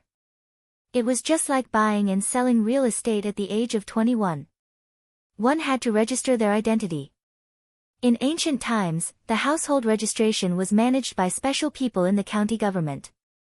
If one bought land, they had to register it again. However, Xiao Yun and Dao De were only driven out by old Xiao's family. They didn't leave old Xiao's household registration. If she wanted to buy land, she could first go through old Xiao's family. Second, she could set up her own household and buy it herself. Of course, old Xiao's family had to agree to the separation, and Li Zheng had to nod his head. Then, she could go to the county government to file the record.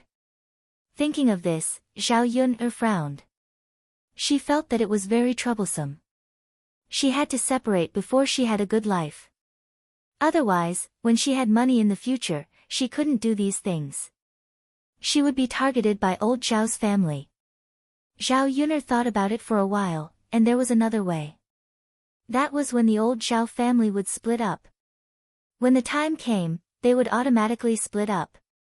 Therefore, when she went back, she could work with her parents to separate the three branches. When Lu Lei saw that Zhao Yun'er was deep in thought and didn't speak, he thought that Zhao Yun'er was angry with that woman. He comforted her, "Yun'er, don't worry about what others say. You'll only make yourself angry." Zhao Yun'er smiled. "I know, brother Lei Zi. I understand what you're saying. It's like a dog biting me. I can't bite it back." Lu Lei was amused by Zhao Yun'er. How come he didn't know that Zhao Yun had such an unforgiving side? However, he liked it very much. "Who are you calling a dog?" The woman who had just quarreled with Zhao Yun'er jumped out angrily again.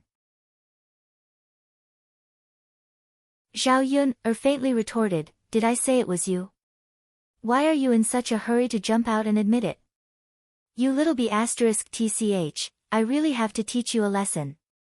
Old father who saw that a fight was about to break out again, so he quickly knocked on the tobacco pipe. Okay, stop quarreling. Let's go back to the village. If you're still quarreling, get off the carriage." The woman obediently shut her mouth. Zhao Yun'er naturally couldn't be bothered to make a move.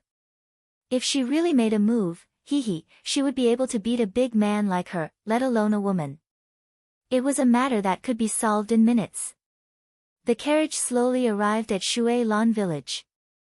On the way, Zhao Yun'er was thinking about how to instigate Zhao Wenhua and Liang Jinxiao to split up.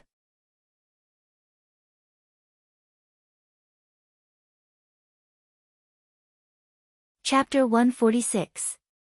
When Zhao Yun'er returned to Shui Lan village, Dao Du and Zhao Tianfu were both at home. They didn't run around. When little He saw that Zhao Yun had returned, he barked a few times at Zhao Yun'er. However, it was the kind of bark that warmly welcomed its owner back. "Mother." Dao Du trotted over. Zhao Yun'er patted Dao Du's head. "Are you hungry? Mother will cook for you." Dao Du nodded heavily.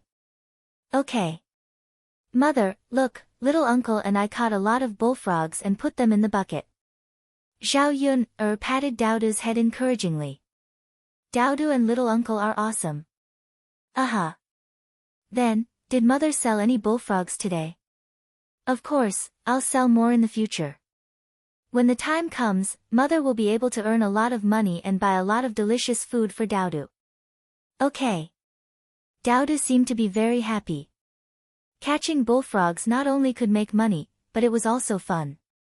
Therefore, Dao Du was even more excited. At noon, Zhao Yun'er steamed the buns from yesterday and fried 2 side dishes.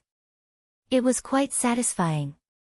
After lunch, Zhao Yun'er asked Dao Du to look after the house while she secretly stuffed a few buns into her sleeve. She was going to give them to Liang Jinxiao later and discuss the separation of the family. Yesterday, she didn't give any buns to her parents. She knew that old Zhao's family would probably keep an eye on Zhao Tianfu if they caught Zhao Tianfu delivering the buns once.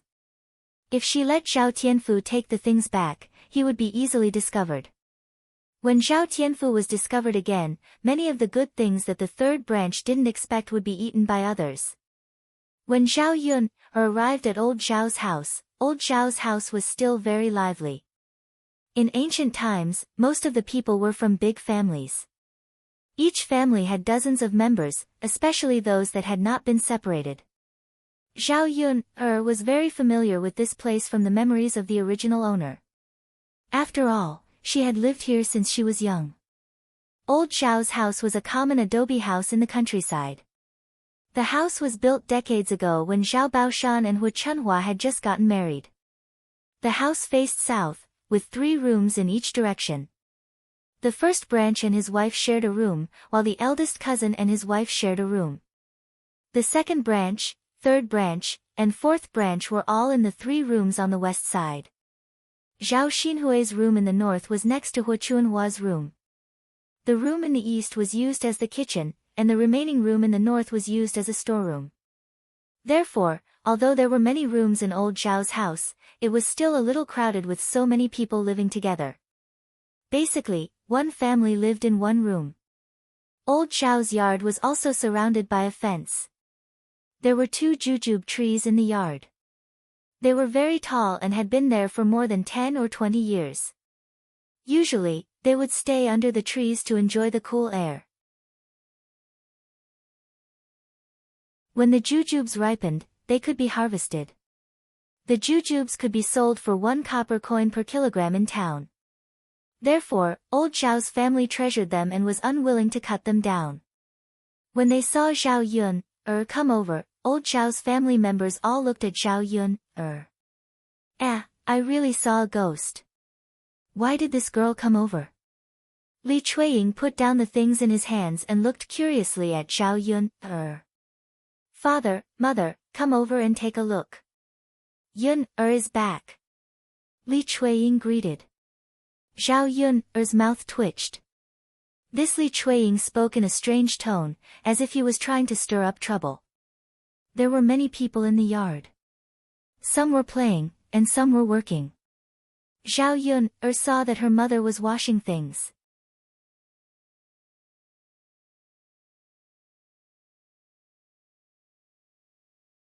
Chapter 147. When he looked up, he indeed saw Zhao Yun. Liang Jinxiao was puzzled in her heart. Her daughter had not stepped into this courtyard for 3 years. Why did she come here today? Because the original owner was ruthlessly driven out of old Zhao's house, there was some resentment in her heart. In addition, she felt that she had no face to return to old Zhao's house after such a thing happened to her, so she never came back. The current Zhao Yun was not the original owner. She did not agree with some of the ideas of the original owner. It was the whole family that was ruthless. Why couldn't she come back? As soon as she arrived in the courtyard, Zhao Tianyu, who was playing in the courtyard, saw Zhao Yun coming over. He immediately picked up a stone on the ground and threw it at Zhao Yun.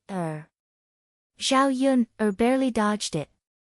A pair of sharp eyes looked at Zhao Tianyu. This brat, did he have any manners? He threw a stone at people. She really wanted to slap him. Since his parents did not discipline him well, she would help to discipline him well. Zhao Tianyu was not afraid of Zhao Yun's eyes at all. He stuck out his tongue at Zhao Yun. He continued to pick up stones on the ground and threw them at Zhao Yun. Zhao Tianyu acted like this because he was in old Zhao's house, which was his own house. His parents were behind him. Even if he threw stones at Zhao Yun, Zhao Yun would not dare to do anything to him. Li Chuiying not only felt that Zhao Tianyu did not do anything wrong, but also felt very proud of Zhao Tianyu's rude behavior. His son was great. He taught Zhao Yun, this little b*tch, a lesson. Throwing it out once was fine, but throwing it out a second time, no matter how good Zhao Yun's temper was, she couldn't bear it anymore. Not to mention that he was a child. She could not lower herself to the same level as a child. Some brats would be more unscrupulous if they were not taught a lesson. So Zhao Yun walked in front of Zhao Tianyu and grabbed his collar. You try to hit me again. Zhao Tianyu suddenly struggled in Zhao Yun's hands. Zhao Tianyu was still a little scared when Zhao Yun grabbed his collar. Let go of me. Let go of you. You almost hit me. If I didn't dodge in time, wouldn't I be hurt by you? Wouldn't it be too easy to let you go? As Zhao Yun spoke, she slapped Zhao Tianyu's butt. This slap is to tell you that since you did something wrong, you should be punished. As she spoke, Zhao Yun slapped him and continued to say to Zhao Tianyu, this slap is because you know your mistake and don't change it. You don't have any remorse. The strength of Zhao Yun's hand was very strong. She hit Zhao Tianyu's buttocks and did not hurt him too much. Zhao Tianyu cried out, Mother, mother! Li Chuiying angrily rushed in front of Zhao Yun. You wicked girl, you hit my Tianyu again. How dare you hit my precious son here? Zhao Yun saw Li Chuiying rushing over and threw Zhao Tianyu into Li Chuiying's arms. A cold voice sounded. You were watching just now. Don't you know? Your son threw stones at me again and again. Since you don't discipline him, I have to deal with him myself.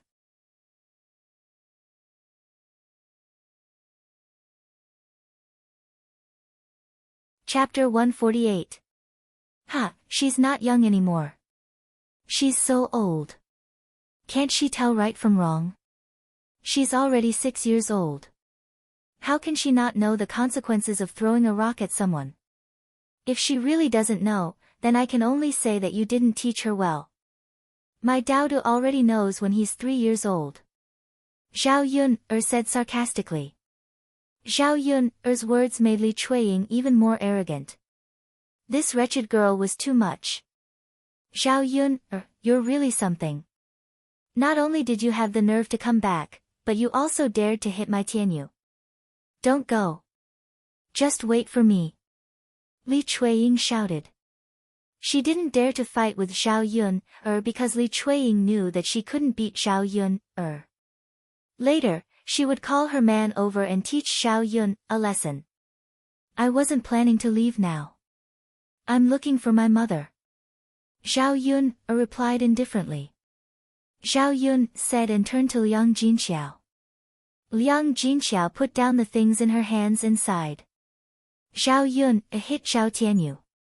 Li Chuiying would probably turn the world upside down later. However, she didn't object to Zhao Yun's actions. Zhao Tianyu was too naughty. If such a big rock hit his head, he would definitely bleed. Yun, why are you here? Liang Jinxiao asked. She knew that Zhao Yun must have something to do. Otherwise, she wouldn't come over. Mother, let's go into your room and talk. Okay. Liang Jinxiao nodded. Just as the mother and daughter were about to enter the room, Li Chuiying's attention turned to Liang Jinxiao. Third sister-in-law, stop right there. Liang Jinxiao shouted at Li Chuiying. Liang Jinxiao was a soft-hearted person. Since he couldn't argue with Zhao Yun, he could ask Liang Jinxiao for an explanation. Second sister-in-law, what's wrong? Liang Jinxiao asked. What's wrong? What do you think is wrong? Your daughter hit my son and you're not going to do anything about it. Liang Jinxiao lowered his head and didn't know what to say. What are you talking about? This wretched girl of yours is going to turn the sky upside down, and you still don't care. Did you teach your daughter any manners? Zhao Yun couldn't stand it anymore. Li Chuiying only picked on the weak. Second aunt, what are you talking about? No one is worse than Tianyu in terms of manners. You'd better teach your son well before you talk about my mother. Zhao Yun said and pulled Liang Jinxiao to signal Liang Jinxiao to ignore Li Chuiying. Then she pulled Liang Jinxiao into the room of the third branch. Li Chuiying was so angry that she stomped her feet. Good, very good, very good. She now knew that Zhao Yun wasn't the little girl she used to be. She shouted at her room angrily, Jinger, come out right now and go to find your father in the field. Zhao Jinger came out of the room and answered Li Chuiying. Okay, mother, I'll go right now. Zhao Jinger was Li Chuiying's eldest daughter. She was only 16 years old this year. She wasn't ugly, but wasn't good-looking either. She was quite obedient. Hearing Li Chuiying's order, she immediately ran to the field to call Zhao Wenshui back. Mother, it hurts. Zhao Tianyu pouted and cried.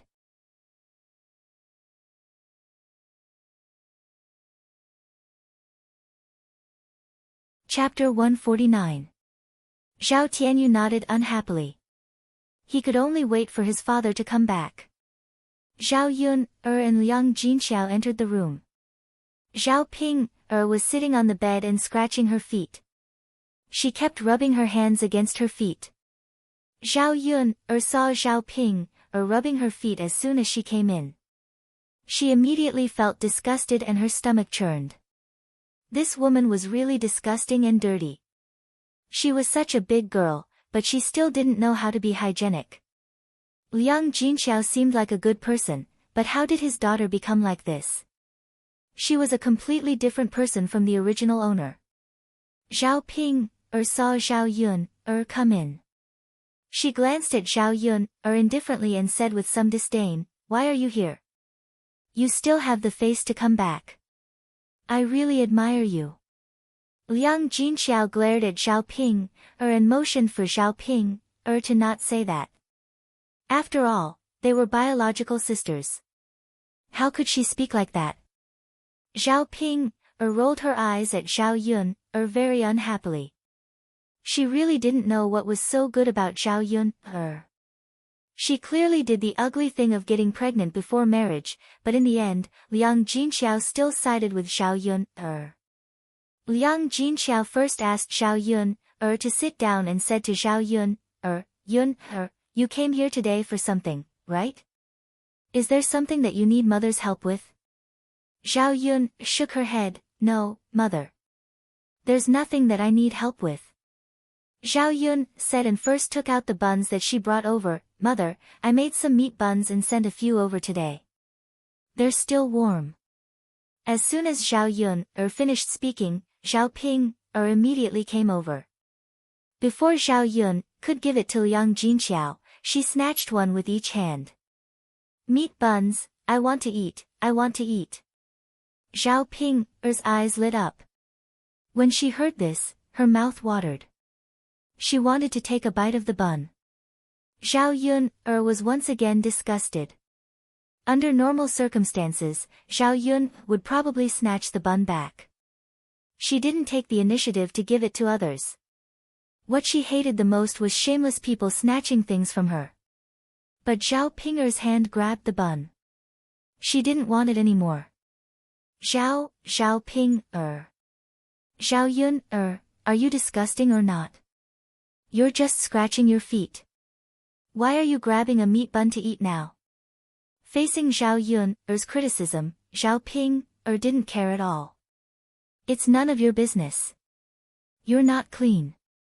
You won't get sick after eating it. Haven't you heard of it? I'm just a country bumpkin. I'm not a lady from a rich family. Why are you so particular about it? After Zhao Ping finished speaking, she didn't care what Zhao Yun said and began to eat shamelessly. Zhao Ping didn't know what to say about Zhao Yun's rebuttal. Especially seeing Zhao Ping swallow the bun quickly, Zhao Yun felt nauseous. Just thinking about it made her want to throw up. Forget it. Since she had already eaten it, she would just eat it. It was Zhao Ping who did such a disgusting thing, not her. Liang Jinxiao sighed. Ping, girls should be more hygienic. Next time when you scratch your feet and grab something to eat, wash your hands first. Mom, why did you say the same thing as Zhao Yun? You didn't care about it before. She said it, but you said it to me. Zhao Ping complained. It was obvious that she was accusing Liang Jinxiao of being biased. He shouldn't have said it to her.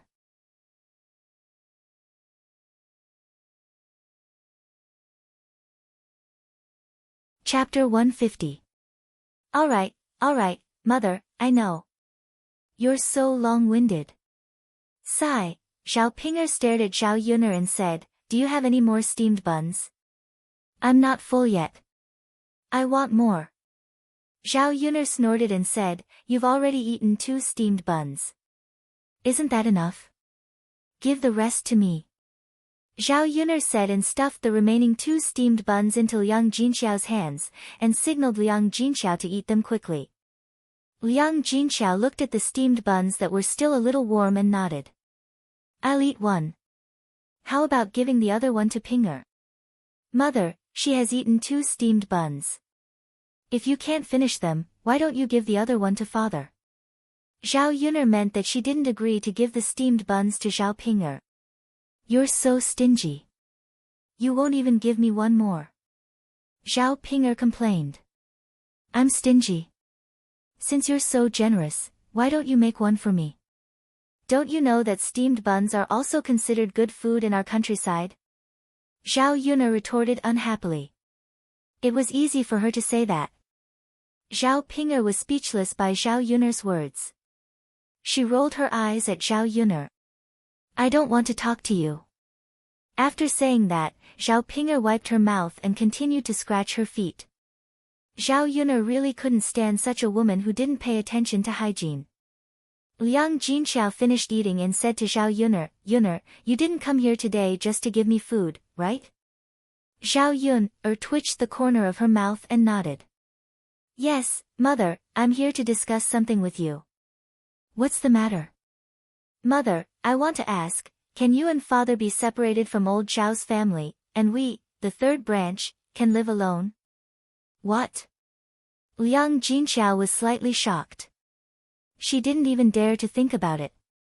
In the past, he did have the idea of splitting up, but this idea was extinguished by Hu Chunhua.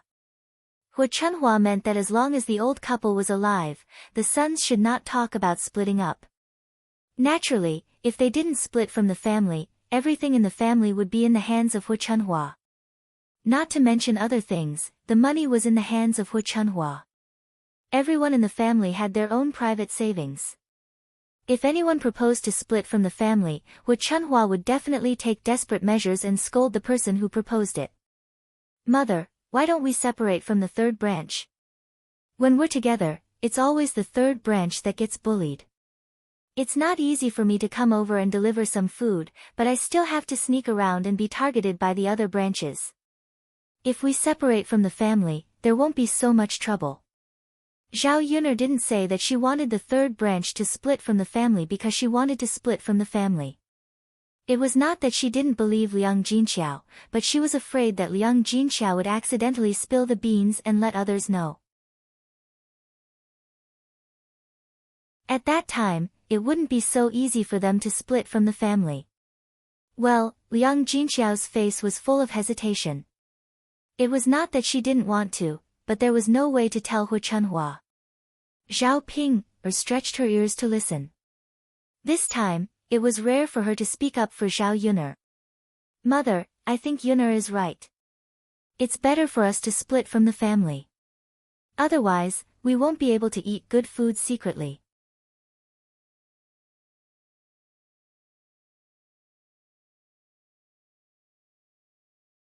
Chapter 151. Zhao Yun'er frowned. She knew that splitting up was not easy, but it was not as difficult as ascending to the heavens, right?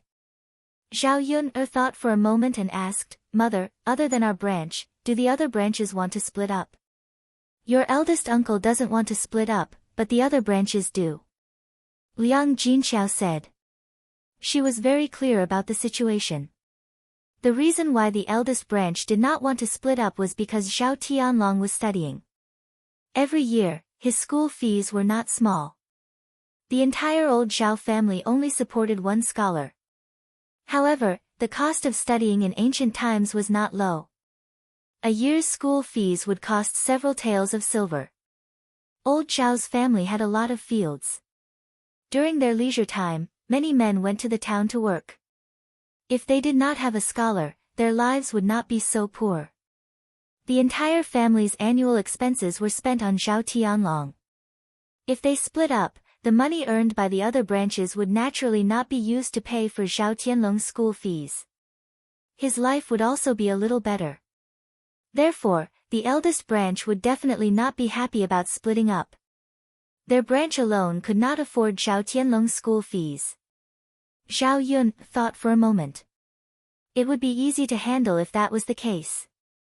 As long as the other branches of old Zhao's family all wanted to split up, then there would be an opportunity for them to bring it up. However, this opportunity needed to be created. Zhao Yun thought for a moment. This matter still needed to be considered slowly. Zhao Yun nodded at Liang Jinxiao and said, Mother, I understand. That's all for now.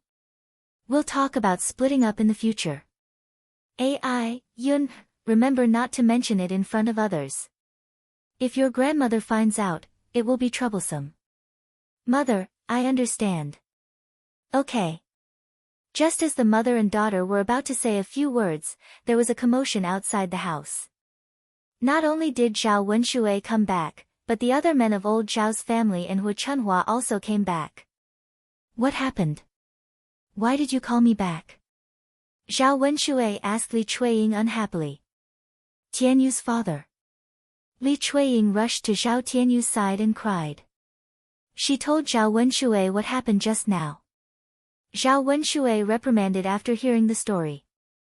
I was wondering what happened. Why did you call me back for such a small matter? How annoying. Li saw Zhao Wenshui's father. She was immediately displeased. Tianyu's father, your son was bullied. Who else? If you don't avenge Tianyu, are you going to let Tianyu be bullied? Wasn't it just a child's butt? What could it be? What's more, how can a man like me say such a small matter? And it's my niece. Zhao Wenshui felt sorry for Zhao Tianyu, but as a man, he also wanted to save his face. He couldn't beat Zhao Yun, could he? He couldn't bring himself to do that. You son of a bitch. What small matter? It's a small matter that your son was bullied. Why did I marry such a coward? Li Chuiying began to cry again as she spoke. Zhao Wenshui's eyebrows twitched. You're such an annoying woman. You're unreasonable.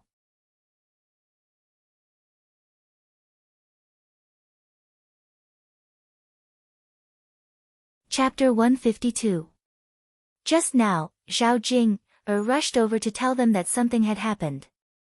They thought it was a big deal, but they didn't expect it to be such a trivial matter. It even alarmed Zhao Wenshui to come back. There was no one in the family who could be worry-free, especially Li Chuiying. She couldn't help with work, but she caused a lot of trouble. Zhao Baoshan disliked this kind of woman the most. Father, why are you all saying that? Zhao Yun, that wretched girl, came back and hit people. What's the reason for this? Besides, mother said that she should not come back because of the shameful thing of getting pregnant out of wedlock. It's fine that she came back, but she hit my Tianyu here. This is unacceptable, isn't it? Hu Chunhua heard what they said just now. She raised her voice and said, What? That wretched girl came back and hit Tianyu? Yes. As soon as Li Chuiying saw Hu Chunhua's attitude, she knew that Hu Chunhua must be in charge of this matter. She immediately went to Hu Chunhua and exaggerated. Because Zhao Yun, didn't help Hu Chunhua when she was fighting with several women last time, she was already complaining. In addition, Li Chuiying's words could be used as an excuse to stir up trouble. Hu Chunhua rolled up her sleeves and pointed at Zhao Wenshui. Second brother, go and teach that wretched girl a lesson. As Hu Chunhua commanded Zhao Wenshui, she shouted into the house and called Zhao Yun, out. Seeing so many people in the yard looking at her, Zhao Yun, felt like she was being questioned. She raised her eyebrows slightly and asked, Grandma, why did you call me out? What's the matter? Who allowed you to come here? You're so unlucky. You were seen walking around with us. I thought all the girls in old Zhao's family were as slutty as you. Hu Chunhua scolded. There were two reasons for driving Zhao Yun away. Firstly, there were rumors in the village, which made old Zhao's family lose face. Secondly, they were afraid that Zhao Yun's matter would affect the reputation of the other girls in old Zhao's family. Zhao Yun smiled and said, Grandma, what you said is wrong. Why can't I come over? We're not separated, so I'm still a member of old Zhao's family. Is it wrong for me to walk around in my own courtyard? Who admits that you're a member of old Zhao's family? If you're kicked out, then you're not. You can't come back. I don't want to see a slut like you. Zhao Yun wasn't angry. Because from her conversation with Hu Chunhua, she felt that this was an opportunity for her to establish a female household. Grandma, your words are useless. Our Dezhou country is governed according to the law.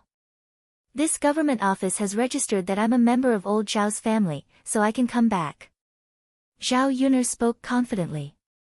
Her reason made Hu Chunhua unable to refute it. You wretched girl, your eloquence is getting better and better. Hu Chunhua said angrily. Zhao Yuner smiled and said, Grandma, thank you for your praise. But what I said is the truth. After all, the laws of the Zhou country were not set by me. If this old woman says that you're not a member of old Zhao's family, then you're not. You slut, you're not worthy. Later, I'll have your grandfather and Li Jing talk clearly. You'll be removed from our old Zhao's account. Hu Chunhua was trapped by Zhao Yuner.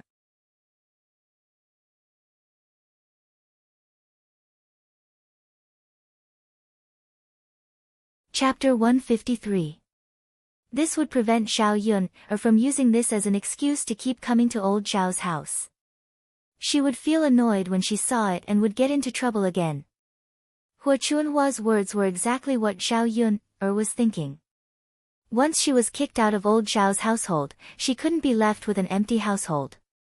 According to the Zhou's laws, she would automatically be transferred to a female household. If this was the case, her goal would be achieved. Things went so smoothly. Under such circumstances, the household was separated. Then she wouldn't be in a hurry to separate the third branch from old Zhao's household. After all, the reason for the third branch's separation was to separate the household. Zhao Baoshan advised from the side, Old woman, Yun, just came over for a while, right? You don't have to be so ruthless. We're still a family in the end, aren't we? Zhao Baoshan glanced at Zhao Yun, and a trace of heartache flashed in his eyes. When Zhao Yun, met Zhao Baoshan's gaze, she felt a little puzzled. Why would he speak up for her? What did his gaze mean? Could it be that old Zhao's family still had feelings for people? But Zhao Yun found that after she looked at Zhao Baoshan's gaze quickly shifted away and glanced elsewhere.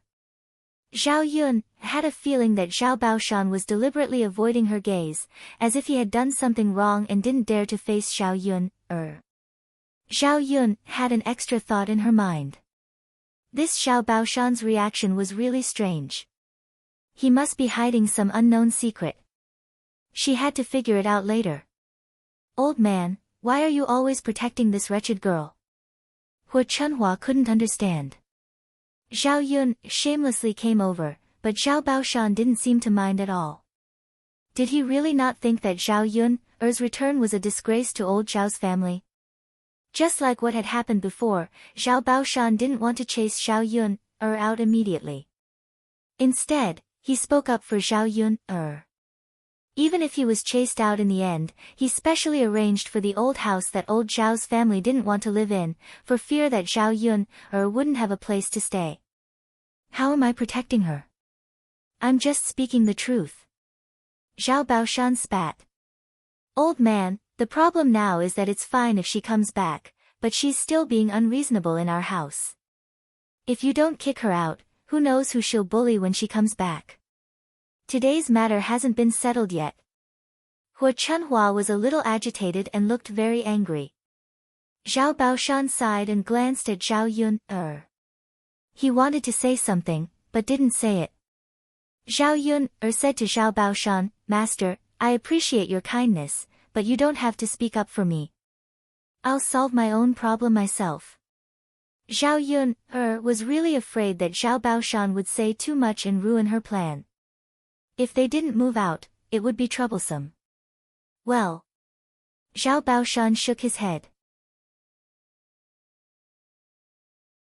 At present, only Zhao Yun and Hu Chunhua could solve it by themselves.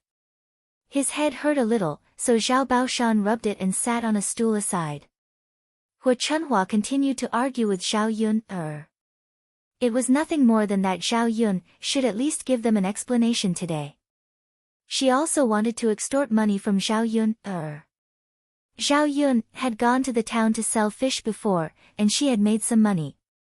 Hu Chunhua meant that Zhao Yun would take out at least a few dozen coins to buy some meat for Zhao Tianyu to supplement his body, as compensation for Zhao Tianyu being beaten.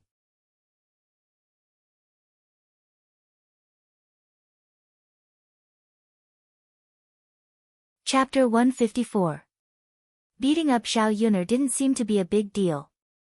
At most, she would be able to vent her anger. In fact, she didn't gain much from it. However, after hearing what Hu Chunhua said, Li Chuiying immediately felt that if she really needed money to buy meat to eat, then she would be in for a treat. When Zhao Yuner heard that Hu Chunhua wanted money so naturally, the corners of her mouth couldn't help but curl up into a sarcastic smile. This isn't the way to bully others. You only hit him a few times, and you want money to buy meat to eat? His butt isn't even crippled, isn't it fine? That's because it hurts.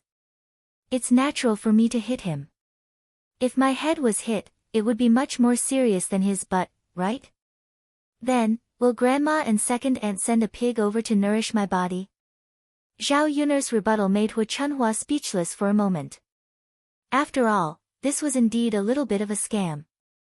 Zhao Yuner sneered and said, if you really want my money to buy meat to nourish your body, that's fine. However, you have to ask Zhao Tianyu to come over and continue to hit me. If he is injured or crippled, I will pay for it. You wretched girl, forget it if you don't want to pay for it. Then, I will teach you a lesson right now. Hu Chunhua was anxious and ordered Zhao Wenshui, Lao San, hurry up and catch this little bitch. Mother. Zhao Wenshui looked at Chunhua and had an unwilling expression on his face. I asked you to catch this wretched girl. Why are you dawdling so much? Lao San, come over and help me. Mother, forget it. This is not a small matter. Next time, we won't ask Yuner to come over. Zhao Yuner's eldest uncle, Zhao Wenshi, said. Old Zhao's fourth son, Zhao Wentao, also persuaded, yes, mother, this is such a small matter. Moreover, this matter is not Yuner's fault. It was Tianyu who threw a stone at someone first.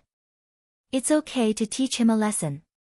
Moreover, he hit his butt, not his tibia. If Yuner really wanted to teach him a lesson, Tianyu might already be lying on the ground and unable to move. Zhao Yuner couldn't help but look at her fifth uncle again. It was rare that old Zhao's family had such a sensible person who dared to speak up. However, he was much better than her father, who was scared to stand aside when he saw Hu Chunhua was angry. Most importantly, he spoke up for her. Zhao Yuner had a good impression of Zhao Wentao. Zhao Wentao's words made Li Chuiying unhappy. Lao San, what are you talking about? Are you saying that my Tianyu is wrong? Second sister-in-law, I know you don't like my words, but this matter is indeed your Tianyu's fault. Children may be mischievous, but throwing stones at people is wrong. If you protect Tianyu like this, you will only harm him in the future. There is an example in the village next door. When he was a child, his family didn't care about him and applauded him.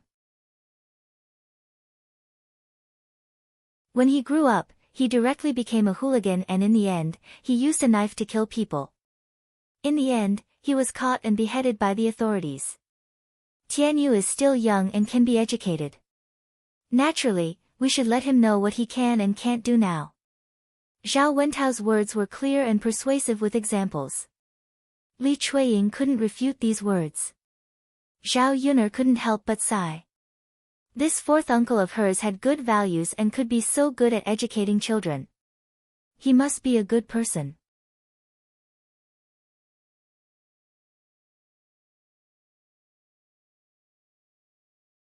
Chapter 155. Fourth brother, are you doing this on purpose? It's fine that you're speaking up for this wretched girl, but now you're talking about me. Why don't you care how I educate my children? Second sister-in-law, that's not what I meant. Since it's not Yuner's fault, let's not be so calculative. If people see our old Zhao's family like this, they'll laugh at us. Moreover, how can we bear to capture a little girl? Zhao Baoshan sighed and said, second brother's wife, if you want to quarrel, you can quarrel among yourselves.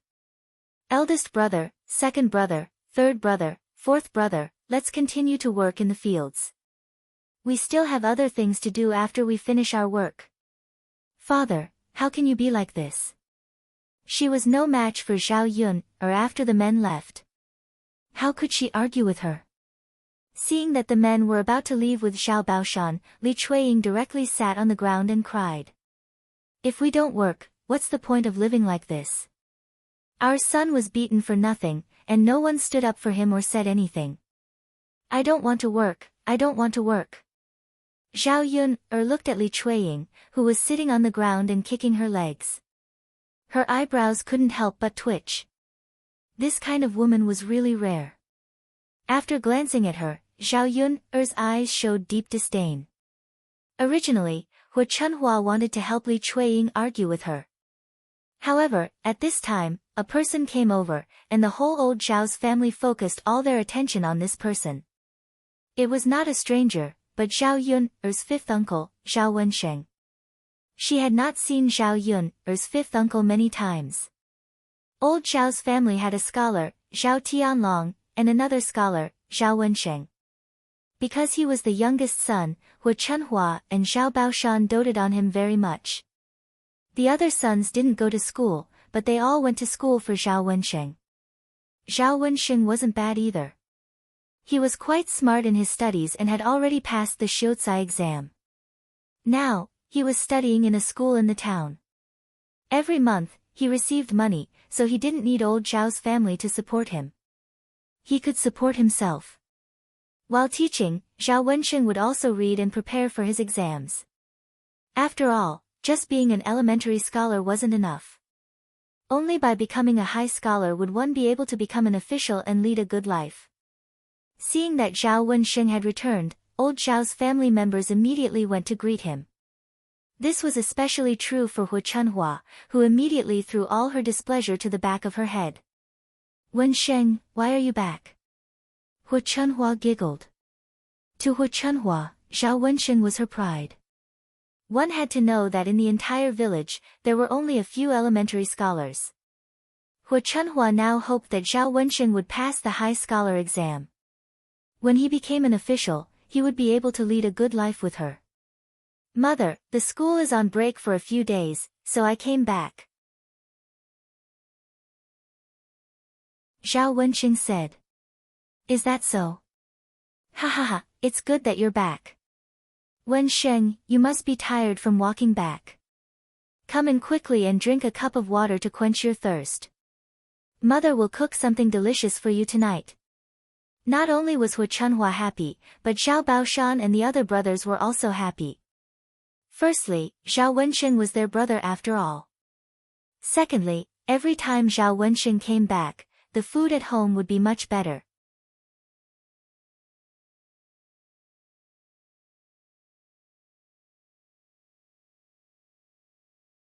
Chapter 156. Hu Chunhua was a stingy person, so she wouldn't change the food at home. Now that Zhao Wensheng was back, they could eat better food. Okay, Mom. Zhao Wensheng smiled at Hu Chunhua. Maybe it was because of his studies, Zhao Wensheng had the temperament of a scholar.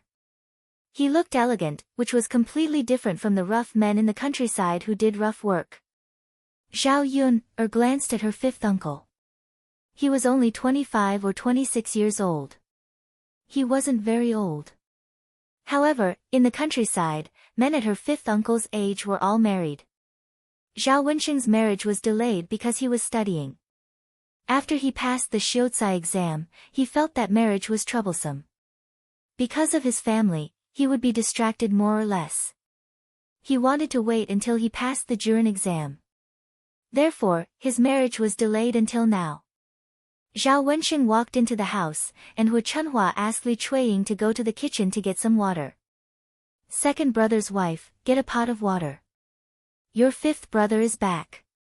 Help him quench his thirst.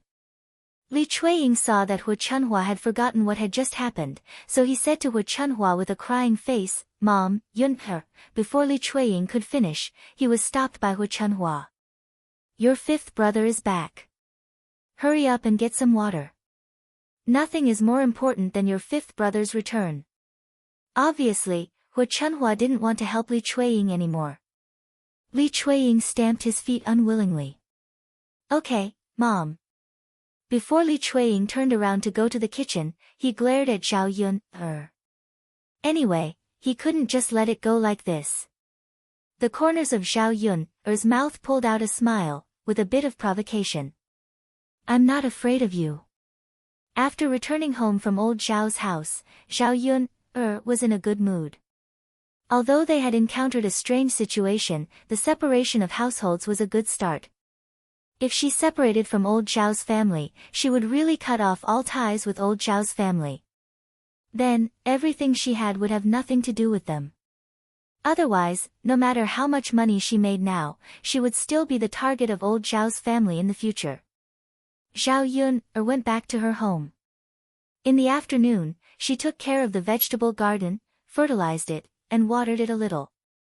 The seeds that she sowed had already sprouted some buds. Xiao Yun then went to the foot of the mountain in the field.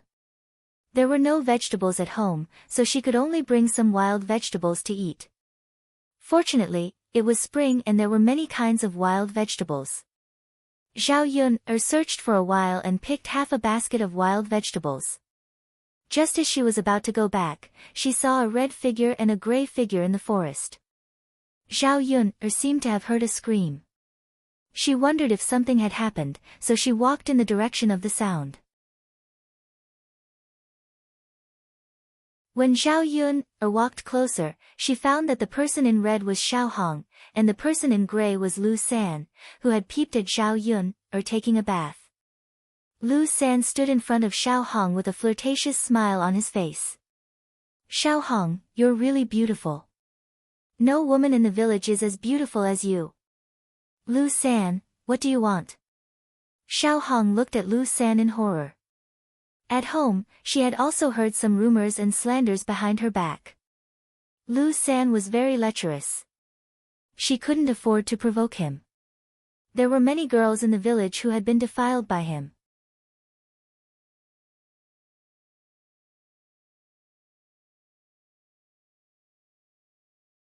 Chapter 157. Xiao Hong certainly knew what Lu San meant by having fun. She took a few steps back in horror. Lu San. What are you playing with? It's not fun at all. Lu San grabbed Xiao Hong. Xiao Hong, look at you. I'm just having fun with you. Do you have to be so nervous? It's okay to have fun with me. I promise you'll be very comfortable. Looking at the obscene smile on Lu San's face, Xiao Hong was so anxious that she was about to cry. If she was defiled by Lu San, how could she get married in the future? Lu San, no. Brother Lu, I won't beg you. Please let me go, okay? I'll give you whatever you want later, as long as you let me go. Lu San shook his head. Xiao Hong, you don't mean anything. Since we're having fun together, we should be open. What do you mean by that? There's no one here. Why don't we? As Lu San spoke, he suddenly held Xiao Hong in his arms. Xiao Hong screamed. She was almost scared out of her wits. Lu San, on the other hand, wanted to reach out his mouth to Xiao Hong's neck. Xiao Hong was just a woman after all. Her strength was no match for Lu San's, so she struggled hard but failed. Xiao Yun looked on from the side and was very angry. Lu San was really a bad man. How could he flirt with a woman in the village so openly? Such a disgusting man should be shot to death. According to the laws of the 21st century, rape would be sentenced to many years in prison. When she had been a police officer, she had caught many rapists. Xiao Yun was angry, but when she saw that Lu San was flirting with Xiao Hong, she didn't want to save her. This woman had slandered him like that before. He hadn't even properly settled the score. This time, she deserved it. Xiao Yun was not a saint. She had a sense of justice, but that was a habit she had developed after being a police officer for many years. However, she knew that she hated being petty and held grudges. If others had done her wrong in the past, she would make them pay for it. After thinking for a while, just as Xiao Yun was about to turn around and leave, she accidentally stepped on a branch on the ground and made a cracking sound. The sound was so loud that even Lu San and Xiao Hong heard it. Xiao Hong and Lu San both looked at where Xiao Yun was. When he saw Xiao Yun Lu San's hand movement paused. As for Xiao Hong, after some unusual emotions flashed in her eyes, she immediately looked pitifully at Xiao Yun'er. Sister Yun'er, save me. I. Xiao Yun'er touched her forehead. Now she couldn't run away even if she wanted to. If Xiao Hong hadn't seen her, it would have been fine. Now that she had seen her and asked her for help, if she really left Xiao Hong behind and didn't save her, it wouldn't be good. After all, if Xiao Hong was defiled, this matter would become a big deal. If Xiao Hong said that she had seen it, she would be drowned in the spittle of the villagers. Xiao Yun'er felt very helpless at this moment. She looked at Lu San and then at Xiao Hong. Sister Yun'er, it was me before. I apologize. This time, please save me, okay? When Xiao Hong said that, tears flowed down from the corners of her eyes.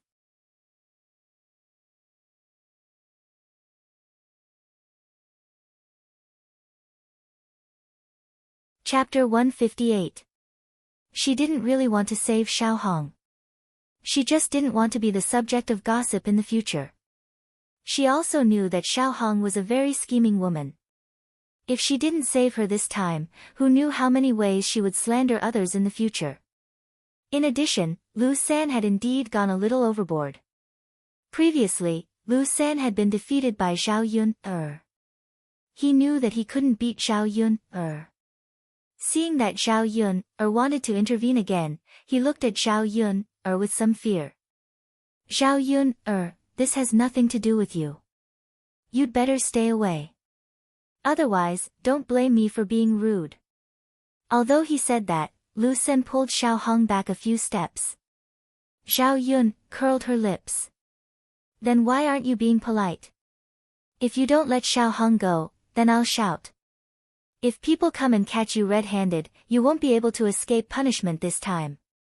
Xiao Hong suddenly said to Xiao Yun'er, Sister Yun'er, don't shout. Xiao Yun'er didn't understand, but Xiao Hong still shook her head at her. Xiao Hong was really afraid that many people would gather around to watch. After all, this wasn't something to be proud of. Even if Lu Sanjing didn't do anything to her, there might be rumors about it. Anyway, she was a virgin. It was best not to attract any gossip. How can that do, Sister Xiao Hong? Lu San is in the wrong. Everyone should see what kind of person he is. It's best if Li Jing chases him out of the village, Xiao Yun'er said loudly. Xiao Hong was very angry, but she still suppressed the anger in her heart and bit her lower lip.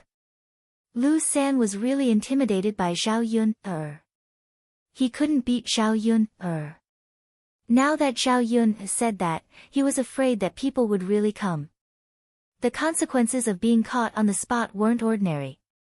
After thinking about it, Lu San angrily pushed Xiao Hong out. It's boring. I don't want to play anymore. After Lu San finished, he was afraid that Xiao Yun'er would catch up with him, so he ran away quickly. Looking at Lu San running faster than a rabbit, Xiao Yun'er's mouth evoked a sneer. This Lu San is not as bold as he looks on the surface. I am still afraid that he will really cause trouble. Seeing Lu San leave, Xiao Hong's tense heart finally relaxed a lot. But because she was too scared, Xiao Hong couldn't help but sob. Are you alright? Xiao Yun'er walked over and asked faintly. She still did not have a good impression of Xiao Hong. Even though she looked pitiful, she still did not have a good impression of her.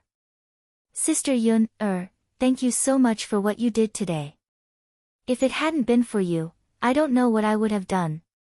If I had been raped by Lu San, I wouldn't have been able to live anymore. Xiao Hong cried pitifully. Xiao Yun'er stood aside. She didn't know how to comfort her, nor did she want to comfort her. Xiao Hong said again, Sister Yun'er, I misunderstood you last time. You won't blame me, will you? I apologize to you now. Thank you for saving me today. I'll ask my parents to send you some things later. I know it's hard for you to raise a child alone. Xiao Hong seemed to be very close to Xiao Yun'er at this time. If it weren't for the previous incident, Xiao Yuner would probably think that Xiao Hong was a good girl. She seemed to be a considerate girl. Especially her eyes, which were glistening with tears. You're tuning into the Blissful Bookshelf YouTube channel. We're so grateful for your support, and don't forget to subscribe to join us on this incredible journey through captivating stories. Your generosity through donations truly makes a world of difference, as it's the primary source of revenue that allows me to expand and enhance this channel for you. Thank you from the bottom of my heart for being a part of this adventure.